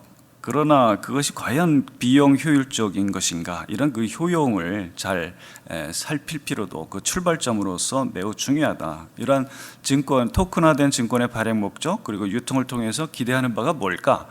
그리고 기존의 계좌관리 기반 시스템하고의 그 비교상의 그 효용 장점은 뭘까? 이런 것을 잘 비교할 필요가 있지 않을까.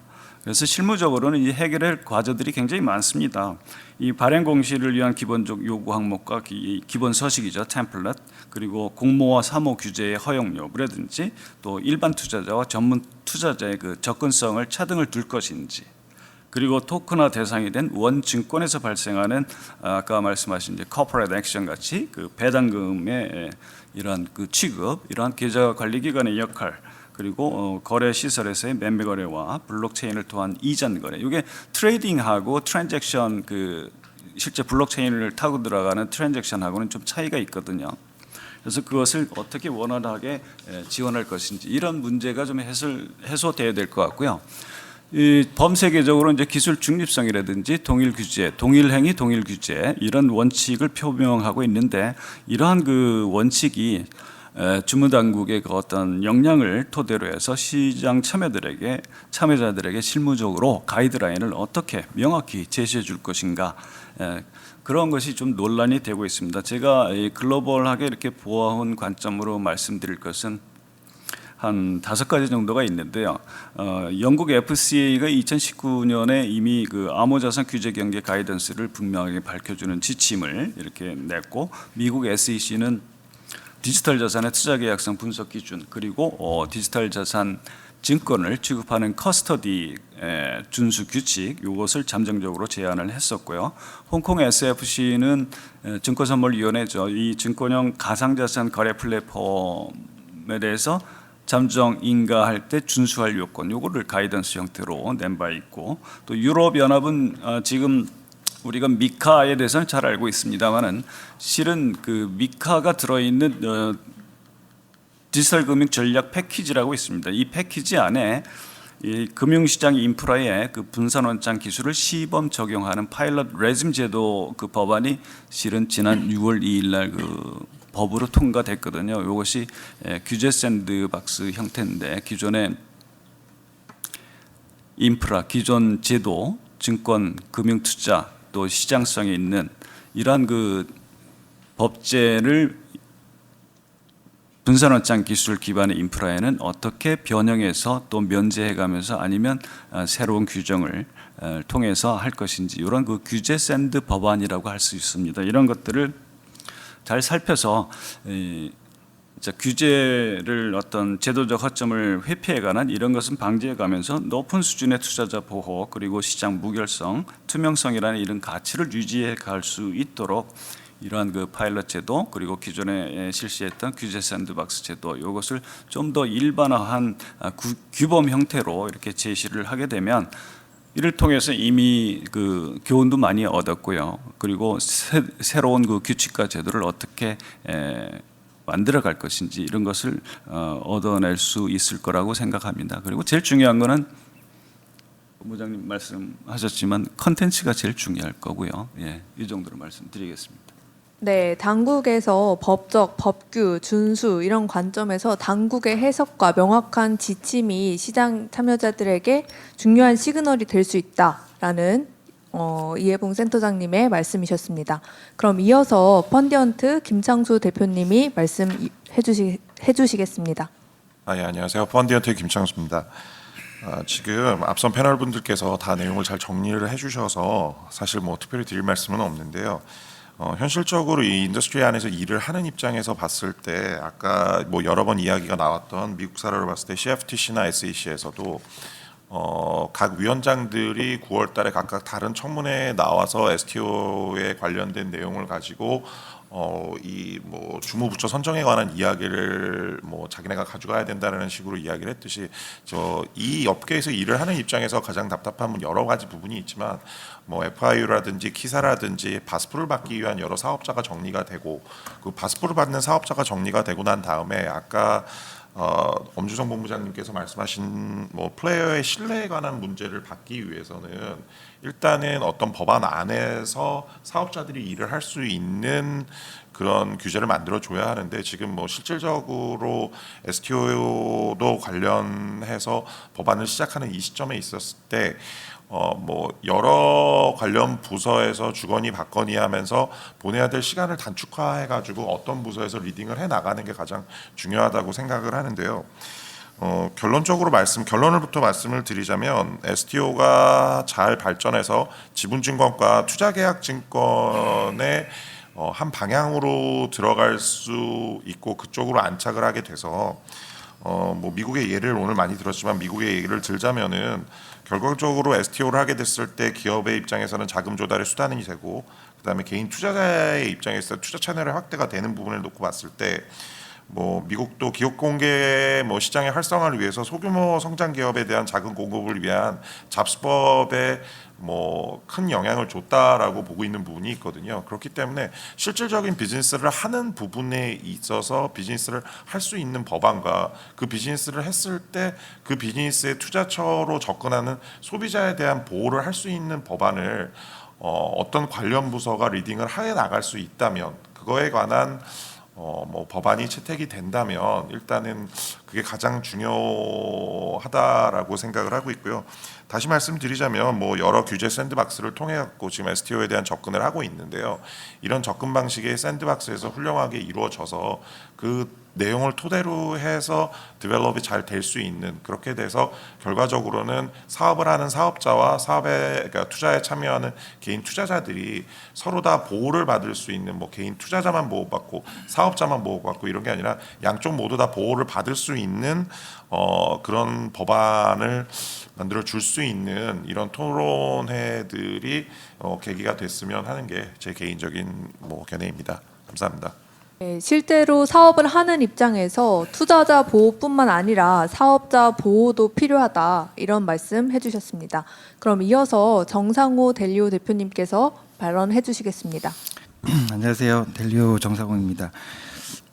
오늘 토론회에 참석하신 분들이 대부분 이제 기존 금융권에서 많이 오신 것 같은데요. 저희는 크립토 파이낸스 플랫폼의 입장에서 좀 말씀을 드리겠습니다. 일부는 이제 업계에서 말씀하시는 내용도 있고 또 일부는 제 개인적인 의견이 좀 포함됐다고 말씀드리고 싶습니다.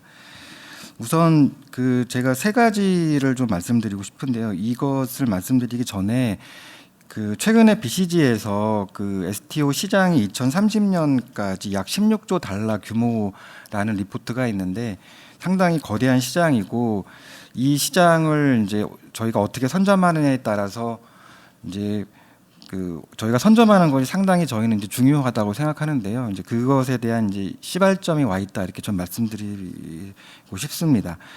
제가 말씀드리고 싶은 건 세 가지인데 이제 첫 번째는 증권형 토큰과 비증권형 토큰에 대한 정의와 주관 부서를 어떻게 할 것이냐가 이게 상당히 중요한 부분이고 그다음에 두 번째가 탈중앙화된 플랫폼의 참여 방법론을 어떻게 제시할 것이냐가 상당히 이제 중요한 부분이 있고요. 그리고 세 번째는 STO에 대한 독립법 제정과 독립청 제정에 대한 내용이 있습니다. 좀 더 구체적으로 말씀드리자면 첫 번째가 증권형 토큰과 비증권형 토큰에 대한 정의와 주관 부서 문제인데 사실은 증권형 토큰 하나만 보더라도 기존의 이제 어떤 재산이나 재화 또는 현물을 증권화한 토큰이 있을 수가 있고 아니면은 수익을 전제로 해서 발행된 그런 토큰들이 있을 수가 이제 있겠는데요. 증권형 토큰 하나만 놓고 보더라도 이렇게 종류와 형태가 다양하기 때문에 이것을 잘못 규제를 하게 되면 오히려 혁신을 방해하는 이제 그런 상황이 될 수가 있습니다. 미국의 경우에 보면은 이제 SEC하고 CFTC가 나뉘어서 이제 여러 가지 이야기들을 많이 하고 있는데 업계에서 바라보는 기본 방향은 일단은 증권형과 비증권형 토큰으로 나누고 그리고 증권형 토큰인 경우에 유동화한 토큰만 해당되는 걸로 일단 하는 게 좋겠다라는 생각이고요. 그리고 주관 부서도 증권형 토큰은 이제 국내 금융이나 이제 금융 관련된 부서가 담당을 하시고 비증권형 토큰은 그냥 전부 다 상품으로 보자라는 겁니다. 일단 1차적으로 물론 뭐 세분화하거나 뭐 단계에 따라서 여러 가지 방안들이 나올 수 있겠지만 비증권형 토큰은 상품의 형태로 간주를 해서 뭐 중기부나 이런 데서 관리를 하는 것이 낫지 않겠는가라고 하는 것이 이제 업계의 생각이고요.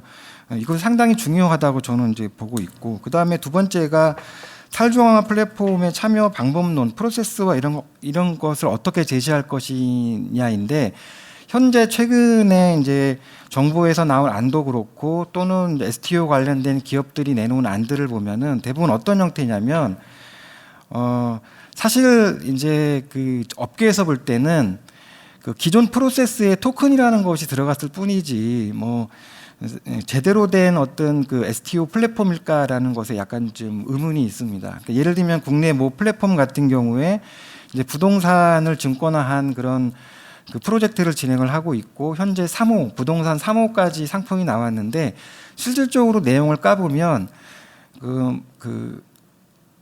여기에 토큰이라는 건 존재하지 않습니다. 그러니까 겉으로는 토큰인 것처럼 얘기하지만 사실상 그 안에 사용하는 기술은 블록체인과 전혀 관계없는 기술들을 사용하고 있는 것이고 그리고 오히려 기존 우리가 현재 형태로 STO 프로젝트를 진행을 한다면 굳이 왜 여기에 토큰을 집어넣었을까라고 하는 이제 질문이 나올 수 있는 거죠. 오히려 과정만 더 복잡해지고 더 문제를 더 어떤 혁신의 관점이 아니라 과정만 더 복잡해지고 그 중간중간에 이제 오라클의 문제만 더 많이 발생시키는 그런 형태의 프로젝트들이거든요. 그렇기 때문에 기존 탈중앙화된 형태로 토큰을 발행하고 그다음에 탈중앙화된 형태의 플랫폼들이 이 STO 를 거래하고 할 수 있는 그런 어떤 형태의 제도화가 반드시 필요하다라는 것이고,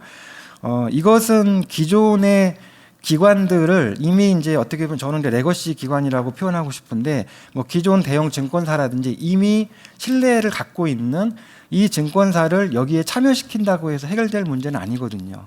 오히려 잘못하면 혁신성만 떨어뜨리고 경쟁력만 떨어뜨리는 그런 결과가 될 수 있기 때문에 이런 그 방법, 그 탈중앙화된 형태의 방법론 제시, 플랫폼들이 이런 탈중앙화된 플랫폼들의 이 프로세스적으로 플랫폼적으로 참여할 수 있게 하는 문이 열려야 된다라는 것이고, 그다음에 세 번째는 그 STO에 대한 독립법 제정과 독립 관리청이 필요하다라는 겁니다. 이거는 STO뿐만 아니라 기존의 이제 가상자산을 제도화하는 것도 포함해서 제가 이제 말씀을 좀 드리고 싶은데요. 현재는 주로 금융당국에서 어떤 그 방향 제시를 하고 있고 규제나 감독을 이제 하는 방향으로 가고 있는데, 이렇게 될 경우에는 저는 상당히 오랜 시간이 걸릴 것이고, 그리고 효과적인 안도 나오기 어려울 것이다, 저는 이렇게 보고 있습니다. 왜냐하면 현재 그 STO도 그렇고 가상자산도 그렇고 모든 것을 금융의 관점으로 볼 수 없는 면이 상당히 많습니다. 그런데 이것을 금융의 관점으로 바라보고 제도화를 하게 되면 기존 금융 관련된 법과의 충돌도 상당히 심할 것이고, 결국은 이것을 해결하는 방법은 못하게 하는 거거든요, 결론적으로. 그렇다 그러면 결국은 어떤 그 가상자산이나 STO의 장점을 활용하지 못하는 그런 결과를 초래할 수 있기 때문에 저는 그 금융의 관점으로만 바라봐서는 안 된다라는 것입니다.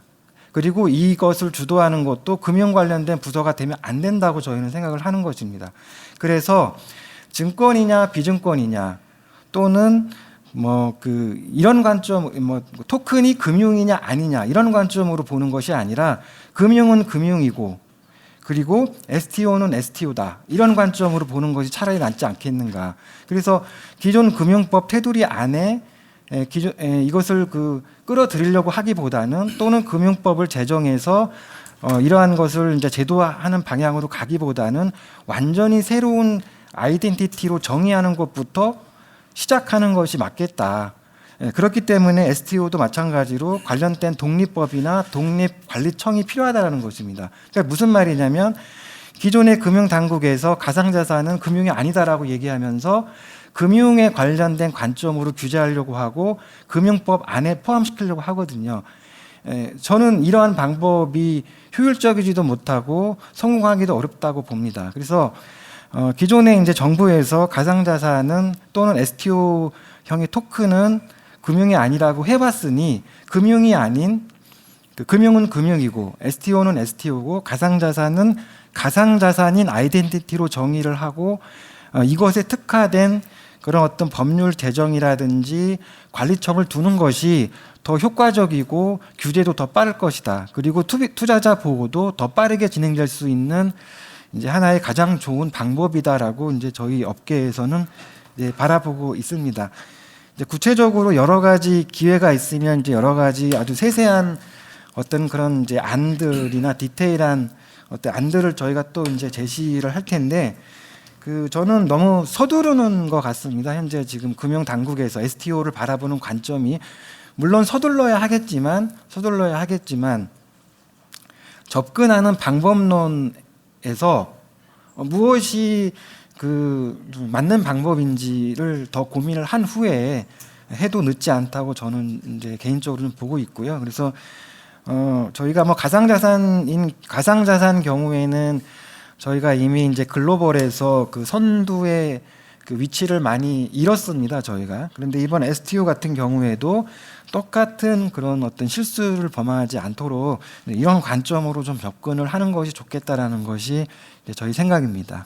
네, 감사합니다. 금융의 관점이 아니라 좀 더 독립적인 관점에서 제도 정비를 할 필요가 있다라는 정상호 대표님의 말씀이었습니다. 네, 다음은요. 오늘 여기 계신 분들이 다들 이제 금융당국의 발언에 굉장히 관심을 많이 갖고 계실 것 같습니다. 이어서 현지은 사무관님께서 말씀해 주시겠습니다. 예, 안녕하십니까. 금융위원회 자본시장과 현지은 사무관입니다. 그 블록체인 기술을 활용한 증권의 발행과 유통, 즉 증권형 토큰의 출현은 다양한 비정형적인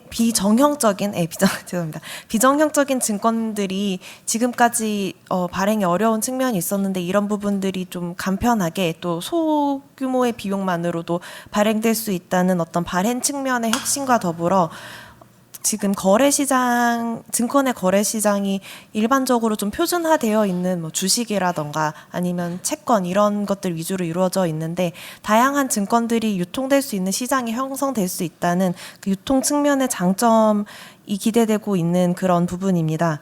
저희 금융위원회에서는 지난 9월에 그 증권형 토큰의 발행 및 유통 규율 방향 초안을 정책 세미나 형태로 공개한 바 있으며 연말까지 가이드라인을 제시할 계획을 가지고 세부 검토를 진행 중에 있습니다.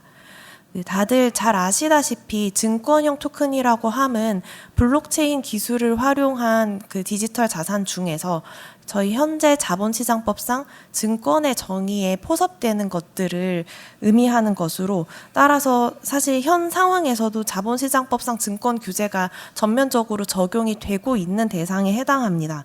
다만 기존의 자본시장법이 그 블록체인 기술의 어떤 등장, 활용이나 아니면 새로운 비정형적인 권리의 발행, 유통을 예상하지 못한 측면이 있기 때문에 이를 제도적으로 포섭하기 위한 법규의 정비와 또 시장에 대해 가이드라인 제시가 앞서 많은 토론자들이 지적해 주신 바와 같이 필요한 상황입니다. 우선 증권성의 판단에 대해서 앞선 토론자분들도 많이 말씀을 주셨는데요. 그 개별적인 어떤 디지털 자산의 증권성은 다 개별 사안별로 구체적으로 판단하는 것이 원칙이지만 이런 블록체인을 활용한 새로운 형태의 증권이라는 점을 감안해서 그 법 적용에 대한 예측 가능성을 제공하기 위해 그 증권에 해당할 가능성이 높거나 낮은 경우에 대한 예시를 가이드라인 형태로 제공할 예정입니다. 다만 앞서 말씀드렸다시피 지금 저희 자본시장법에 이미 6가지 종류의 증권에 대한 정의가 모두 규정되어 있고 이 가이드라인이 어떤 새로운 증권 개념을 제시할 수 있거나 아니면 이미 법에 정해져 있는 증권의 개념을 새롭게 확대하거나 축소하거나 그런 성격의 것은 아닙니다. 발행 제도와 관련해서는 저희 전자증권법에서 블록체인 기술을 수용해서 그 투자자의 재산권을 보호하면서도 안정적으로 발행될 수 있는 기반을 마련할 계획입니다. 그 아마 지금 샌드박스를 활용해서 증권형 토큰 사업을 하고 계신 분들이 많이 어려움을 겪는 부분 중에 하나가 앞서 이제 그 펌블에서 말씀해 주셨던 바와 같이 지금 우리나라에서 증권형 토큰의 방식으로 증권을 발행하는 경우에는 어떤 투자자의 소유권에 대한 추정력이 명확하게 적용되는지가 불명확하다는 부분입니다. 이는 지금 현행 전자증권법이 좀 다양한 증권의 무권화 방식을 인정하고 있는 미국과는 다르게 그 계좌부 대체를 활용한 전자등록의 방식만을 어떤 무권화 방식으로 인정하고 있어서 사실상 증권형 토큰을 발행할 수 있는 지도적 기반이 좀 미비하다고도 볼 수 있습니다. 그래서 이런 부분들에 대해서 좀 투자자 보호가 이루어질 수 있는 방향으로 전자증권법에서 블록체인을 수용하려고 하고요. 또 지금의 어떤 전자등록 방식의 전자증권은 사실상 증권사를 통해서만 발행 가능한 체계로 되어 있는데 뭐 어느 정도의 당연히 요건이 필요는 하겠지만 발행인이 직접 계좌관리기관의 지위를 획득해서 발행하는 것도 허용해서 어떤 다양하고 혁신적인 권리들이 발행될 수 있도록 뒷받침할 계획입니다. 마지막으로 이제 또 유통시장의 중요성에 대해서 많은 분들이 말씀해 주셨는데요. 그 유통시장은 사실 투자자 보호와 거래의 안정성이 가장 중요한 측면이라고 볼 수 있습니다. 지금 우리 자본시장법에서 적용하고 있는 증권 유통 규제의 틀은 인가받은 자가 거래 중개 등의 업무를 할 수 있고 시장 개설은 거래소 허가가 필요하고 이런 기본적인 자격 요건들이 있습니다. 또 발행과 유통의 분리를 저희가 이제 지난 4월 조각 투자 가이드라인을 발표했을 때부터 일관되게 얘기해 왔는데요. 이런 원칙들도 사실 지금 자본시장법에서 채택하고 있는 어떤 증권 규제의 대원칙이라고 할 수 있습니다. 이런 부분들은 좀 동일하게 적용을 하는 것이 투자자 보호를 위해서 꼭 필요할 것입니다. 다만 또 유통시장에서도 증권형 토큰의 형태를 빌려서 지금 사실상 우리나라에서 형성되어 있다고 보기 어려운 다양한 어떤 소규모로 발행된 증권의 유통시장이 형성될 수 있도록 그 장외시장, 장외거래에 대한 그 규제를 좀 완화를 하고 허용을 하는 측면을 검토를 하고 있습니다. 증권형 토큰에 대한 어떤 규율 체계가 그 많은 분들이 이제 말씀해주신 바와 같이 혁신성과 또 투자자 보호를 균형 있게 달성해 나갈 수 있도록 많은 의견과 관심을 부탁드리겠습니다. 감사합니다. 네, 혁신성과 투자자 보호 관점에서 제도를 마련하고 있다는 사무관님의 말씀이셨습니다. 오늘 이렇게 제가 패널분들의 말씀을 들으면서 공통되게 나온 의견이 증권형 토큰의 콘텐츠가 중요하고 기존에 발행되어 왔던 증권과 증권형 토큰이 어떤 차이점이 있는지 이런 부분이 중요하다라고 말씀을 해주셨는데요.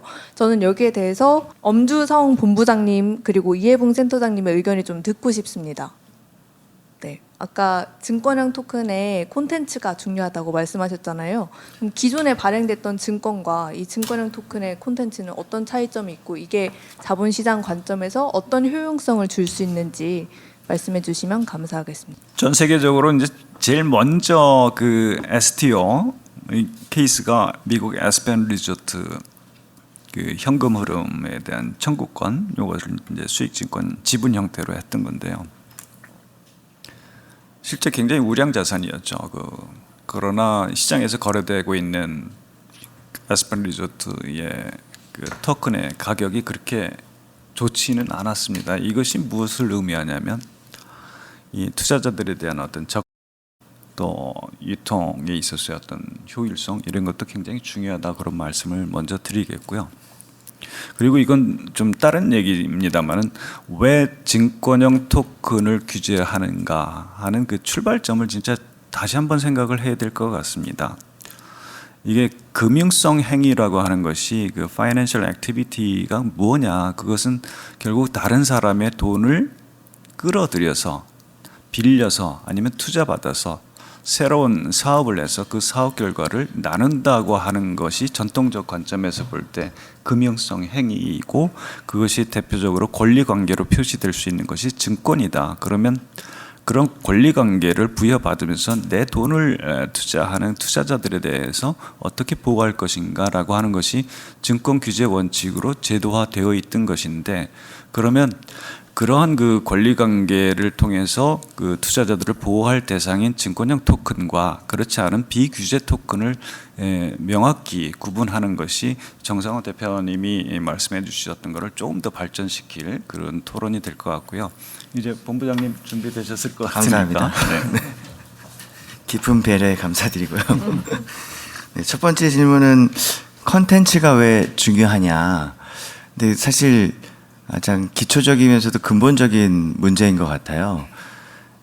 내가 사고파는 게 뭔지 모르면서 그거의 거래 구조나 법 체계를 논하는 거는 그 이후의 단계인데 모두 다 이제 투자자 관점에서 돌아가면은 그 컨텐츠가 나한테 의미를 가지고 와야 되고 또 그 의미라는 건 이제 밸류에이션이 돼야 되는 거죠.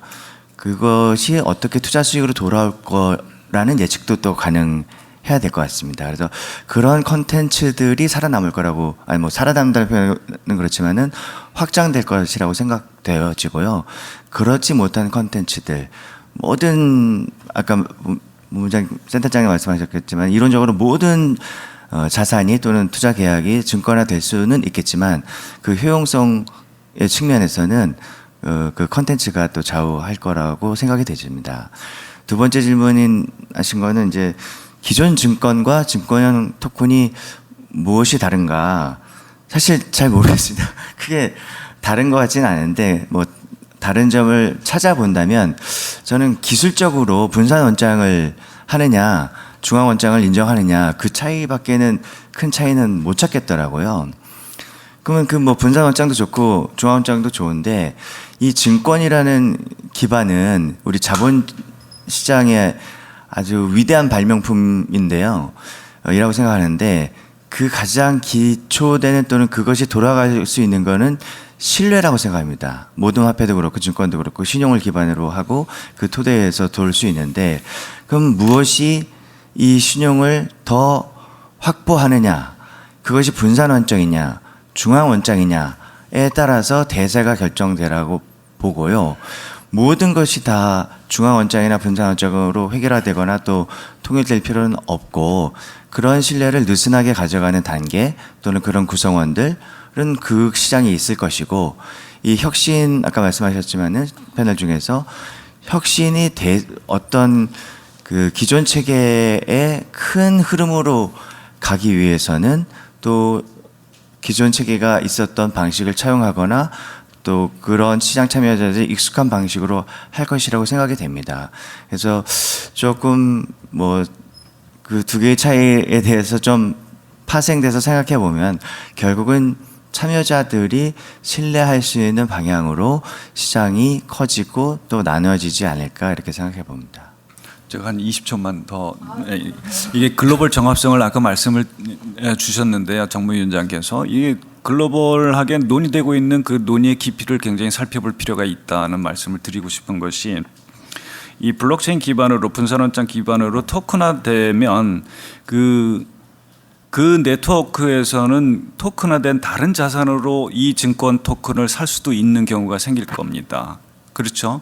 굳이 법정 화폐로만 이 증권형 토큰을 사게 허용해서는 또 그 혁신성을 가로막을 수도 있겠고, 그리고 제가 아까 트레이딩 매매 거래하고 블록체인 네트워크를 통한 트랜스퍼 트랜잭션의 차이점이 분명히 있을 것이라고 말씀을 드렸는데 이 증권 토큰을 취급하는 그 레거시 증권 금융 투자업자들이 이렇게 취급하더라도 과연 이 트레이딩 플랫폼 밖으로 나가는 트랜스퍼 트랜잭션을 지원할 것인지 허용할 것인지, 그럼 그렇게 되면 이 시장이 대한민국 이 금융투자업계뿐만 아니라 전 세계적으로 확대할 가능성도 사실은 있거든요. 그런 관점에서 고민이 필요한 것이고, 기존에 금융투자 중개업자를 통한 매매거래 의무가 사실은 있었거든요. 이 MTS라든지 ATS 아니면 중앙화된 한국거래소 전부 회원인 금융투자업자를 경유하도록 이렇게 되어 있는데,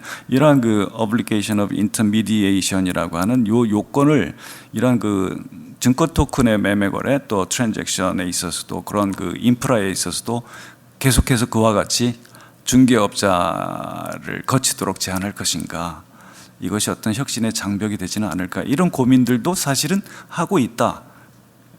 특히 유럽에서 그 분산원장 기술 그 파일럿 레짐 그 제도 법안에서도 사실 고민을 하고 있거든요. 그런 것들을 두루두루 좀 살필 필요가 있다, 이런 말씀을 드리고 싶습니다. 네, 감사합니다. 증권형 토큰이 블록체인 상에서 발행이 되면 이제 지금 암호화폐를 거래하듯이 국경 간 거래가 손쉽게 이루어질 수도 있는데 이런 부분에 대해서 어떻게 규제를 할 것이며 고민을 할 필요가 있다. 증권형 토큰의 유통에 대해서도 고민을 할 필요가 있다는 이해봉 센터장님의 말씀이셨습니다. 이 말씀을 듣고 나니까 저는 정상호 대표님께서 아까 말씀하셨던 STO를 제정할 때는 독립된 법안이 필요하다 이런 말씀이 떠올랐는데요. 이거를 법 쪽의 관점에서 실현 가능한 이야기일지 혹은 좀 더 고려해봐야 할 사안이 있는지 이정수 교수님께서 말씀해 주시면 감사하겠습니다. 예, 저도 그 정 대표님 말씀하실 때 저는 사실 이제 금융법을 공부하는 사람이라 가지고 금융법을 이제 중심으로 이건 전제다라고 생각을 했는데 새로운 어떤 시각을 말씀해 주셔서 감사합니다. 제가 생각했던 거 몇 가지만 좀 말씀을 드리겠습니다. 그러니까 먼저 저희가 이제 입법 관련돼 가지고는 뭐 지금 아까 우리 다른 어떤 여러 가지 이제 규제 샌드박스라고 하는 어떻게 생각을 하면은 좀 뭐랄까요? 그러니까 임시 방편적인 법을 가지고 지금 진행을 하고 있습니다. 그게 아시는 것처럼 이제 2+2라고 해서 현실적으로는 아마 2년 또는 이제 4년 내에 법이 개정이 안 되면은 이제 제대로 작동이 힘들어지는 상황이 생기는 거기 때문에 여러 가지 측면에서 하여튼 저희가 입법 작업을 서둘러야 된다. 이거 말씀을 드리고 싶고요. 두 번째는 아까 이제 첫 번째 질문과도 이제 맥락이 비슷하게 상통을 한다고 생각을 하는데 더 큰 틀에서 제가 이제 이제 그냥 공부하는 사람 입장에서 한 가지 저 이제 업계에 계신 분들께 하나 말씀을 드리고 싶은 게 이런 부분입니다. 그러니까 지금 그 블록체인이라든지 이제 그 분산 원장 기술 DLT 관련돼서 얘기를 할 때 이게 어떻게 그러니까 세상을 이롭게 하는 이제 바꾸는 어떤 기술이다 얘기를 하는데 지금 현실은 저희는 사실은 이건 뭐 어떻게 보면 돈을 벌 수 있는 어떤 새로운 투자 수단 대체 이제 투자 수단 정도로 받아들여지는 것 같습니다. 바로 이제 그 맥락 때문에 그런 어떤 그러니까 기술이라는 측면보다는 투자 수단이라는 측면에 지금 현실이 가 있는 모습 때문에 이게 기술에 중점을 둔 어떤 법 체계를 마련하는 그러니까 어떻게 생각하면 지원하고 장려하고 어떤 법 체계보다는 이 투자라고 하는 현실, 지금 이건 어떤 투자 수단으로서 쓰이고 있는 어떤 현실적인 측면에 주목을 해서 금융법 거기에 이제 투자를 하고 있는 어떤 투자자들을 보호하기 위한 규제라는 측면에서 이게 이 뭐랄까요 관점이 놓여 있는 한계가 있지 않나 싶습니다. 그래서 제가 공부하는 입장에서 이제 말씀드리고 싶은 것은 아마 이제 현업에 계신 분들께서 이게 단순히 투자 수단이 아니라 그게 뭐 완전히 분리된 건 아니겠습니다만은 옛날에 인터넷이라든지 이제 뭐 우리가 순위 얘기하는 애플 뭐 이제 뭐 스티브 잡스 이런 사람들이 이제 보여줬던 것처럼 세상을 바꾸는 기술 모든 사람들에게 단순히 투자 수단이 아니라 우리의 삶을 이롭게 바꾸는 무엇인가라는 것을 보여주는 게 필요하지 않나. 그렇게 되면 아마 이게 이제 금융법의 규제 틀을 떠나서 좀 더 이제 아마 업계에서 원하는 방향으로 갈 수밖에 없지, 그러니까 가는 방향으로 진출할 수 있을지 않을까라는 생각을 말씀을 드리고요. 근데 다만 이제 현실에서는 이제 금융법적 규제가 그 저희가 지금 생각을 하고 있는 공감대, 그 공감대라고 하면 제가 생각했을 때는 그 투자자에 대한 어떤 최소한의 어떤 보호 틀, 그 다음에 그 이제 보호 틀이라는 게 결과적으로 누군가에게 문제가 있을 때 책임을 이제 구하기 위한 거기 때문에 책임을 구하기 위한 거. 그게 이제 아까 말씀드린 것처럼 두 가지 틀, 발행자와 이 특히 이제 거래소, 업자들에 대한 어떤 규제의 틀로 지금 나타날 수밖에 없지 않나. 이제 그런 어떤 한계점에 대해서 좀 말씀을 드리고 싶습니다. 네, 명확한 기준 정립이 필요하다는 권 변호사님의 의견이셨습니다. 혹시 또 패널 분들께서 더 하시고 싶은 말씀이나 이 말씀은 꼭 해야겠다라는 게 있으시면 손을 들어주시기 바랍니다. 이정수 교수님께서 그 세상을 이롭게 해야 된다고 말씀해 주셨는데 근데 이 부분은 법으로 세상을 이롭게 할 수 없듯이 기술로 세상을 이롭게 하기는 어려울 것 같고 결국은 이제 사람의 의지인 거고 이 기술을 어떻게 활용하느냐의 문제인 거거든요. 그래서 뭐 우려하시는 바는 이해는 하는데 그 업계에서 그래도 그 세상을 이롭게 하기 위해서 많은 노력을 하고 있다 이렇게 좀 이해해 주셨으면 좋겠고요. 제가 이제 그 두 가지만 좀 말씀을 좀 드리고 싶은데요. 하나는 이제 우리 저기 이해붕 그 센터장님께서 말씀하셨듯이 이제 STO를 토큰화하면 그 글로벌에서 거래가 된다든지 이런 것들은 기술적인 특징이기 때문에 사실상 규제가 불가능하거든요. 그런데 그렇게 되면은 그런데 이런 특징을 무시하고 규제를 만들게 되면은 결국은 이제 못하게 하는 방향으로 갈 가능성이 상당히 높고 그리고 그 아까 이제 그렇다 그러면 제3의 어떤 새로운 아이덴티티로 정의할 수 있겠느냐 이게 입법이 가능하겠느냐라고 이제 여쭤보셨는데 저는 가능하다고 봅니다. 이게 이제 기존 체계 안에서 정의하려고 하지 말고 현재 나와 있는 STO나 가상자산의 특징을 그대로 그냥 법으로 만들어 버리면 되거든요. 그러니까 예를 들면은 STO는 가상자산은 뭐 그 탈중앙화된 블록체인 기술을 사용하고 등등등 현재 나와 있는 특징을 그대로 완전히 그냥 법으로 정의를 해버리면 그러면 저는 뭐 간단하게는 아니더라도 어느 정도 그 가상자산의 특징을 정의하고 이거를 법제화할 수 있지 않을까라는 생각이 듭니다. 가상자산 자체는 뭐 거래소, 뭐 파이낸스 회사, 뭐 유통회사, 심지어 뭐 미디어까지 전문 미디어들이 많기 때문에 이미 이제 STO나 가상자산은 산업화가 완전히 되어 있기 때문에 그 산업에서 현재 벌어지는 현상을 그대로 그냥 법으로 정의를 해버리면 되지 않겠는가라는 게 제 생각이고 그리고 현재도 그 대표님께서 말씀하신 것처럼 투자자 보호와 관계없는 그 제약 사항이 너무 많습니다. 기업들에게 행해지는 제약들이.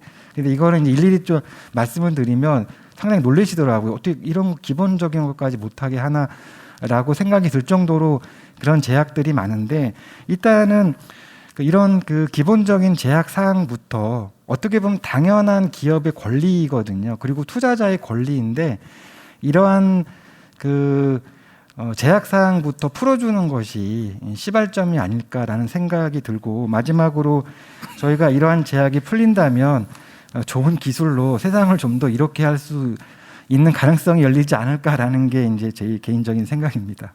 네, 의견 감사합니다. 저희가 시간 관계상 센터장님 빠르게 말씀 듣고 네. 제가 좀 아쉬워서 그러는데요. 네. 정말 기회 주셔서 감사합니다. 저는 정말 소망스러운 것이 규제라고 하는 것이 못하게 하는 것이 아니라 우리가 지혜를 모아서 만든 규칙과 제도를 다 같이 지켜야 할 규칙과 제도를 만들어가는 과정이다.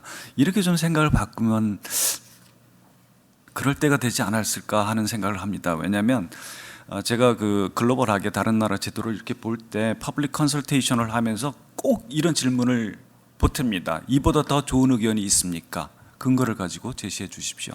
이런 의견들을 모아서 우리 사회가 공동체가 지켜야 될 규칙과 제도를 만들어가는 과정이 퍼블릭 컨설테이션이라는 이 과정을 통해서 많이 볼 수가 있었거든요. 그래서 정상화 대표님 계속 못하게 하는 거 아니냐 이런 말씀하시는데, 규칙과 제도를 다 같이 만들어가면, 지혜를 모아가면 그 만들어진 규칙과 제도, 규제는 우리가 지키면 됩니다. 그런 준비하는 과정에서 좀 필요하다는 생각이 들고, 이 제3의 아이덴티티 말씀하셨는데 그 루미스 질리브렌트 법안에서는 앤실러리 에셋이라는 개념을 두었어요. 필요한 것이 공시라고 하면 그것이 투자 계약에서 비롯된 어떤 보조성을 갖는 부수적인 자산이지만 증권에 전형적으로 따라붙는 권리관계가 없다고 하면 제3의 정체성을 두고 그 필요한 공시만 하게 하고, 그리고 그것이 한 2년 동안 공시를 유지하게 되면 커머디티, 일반 상품으로 넘어갈 수 있는 이런 아이디어를 냈거든요.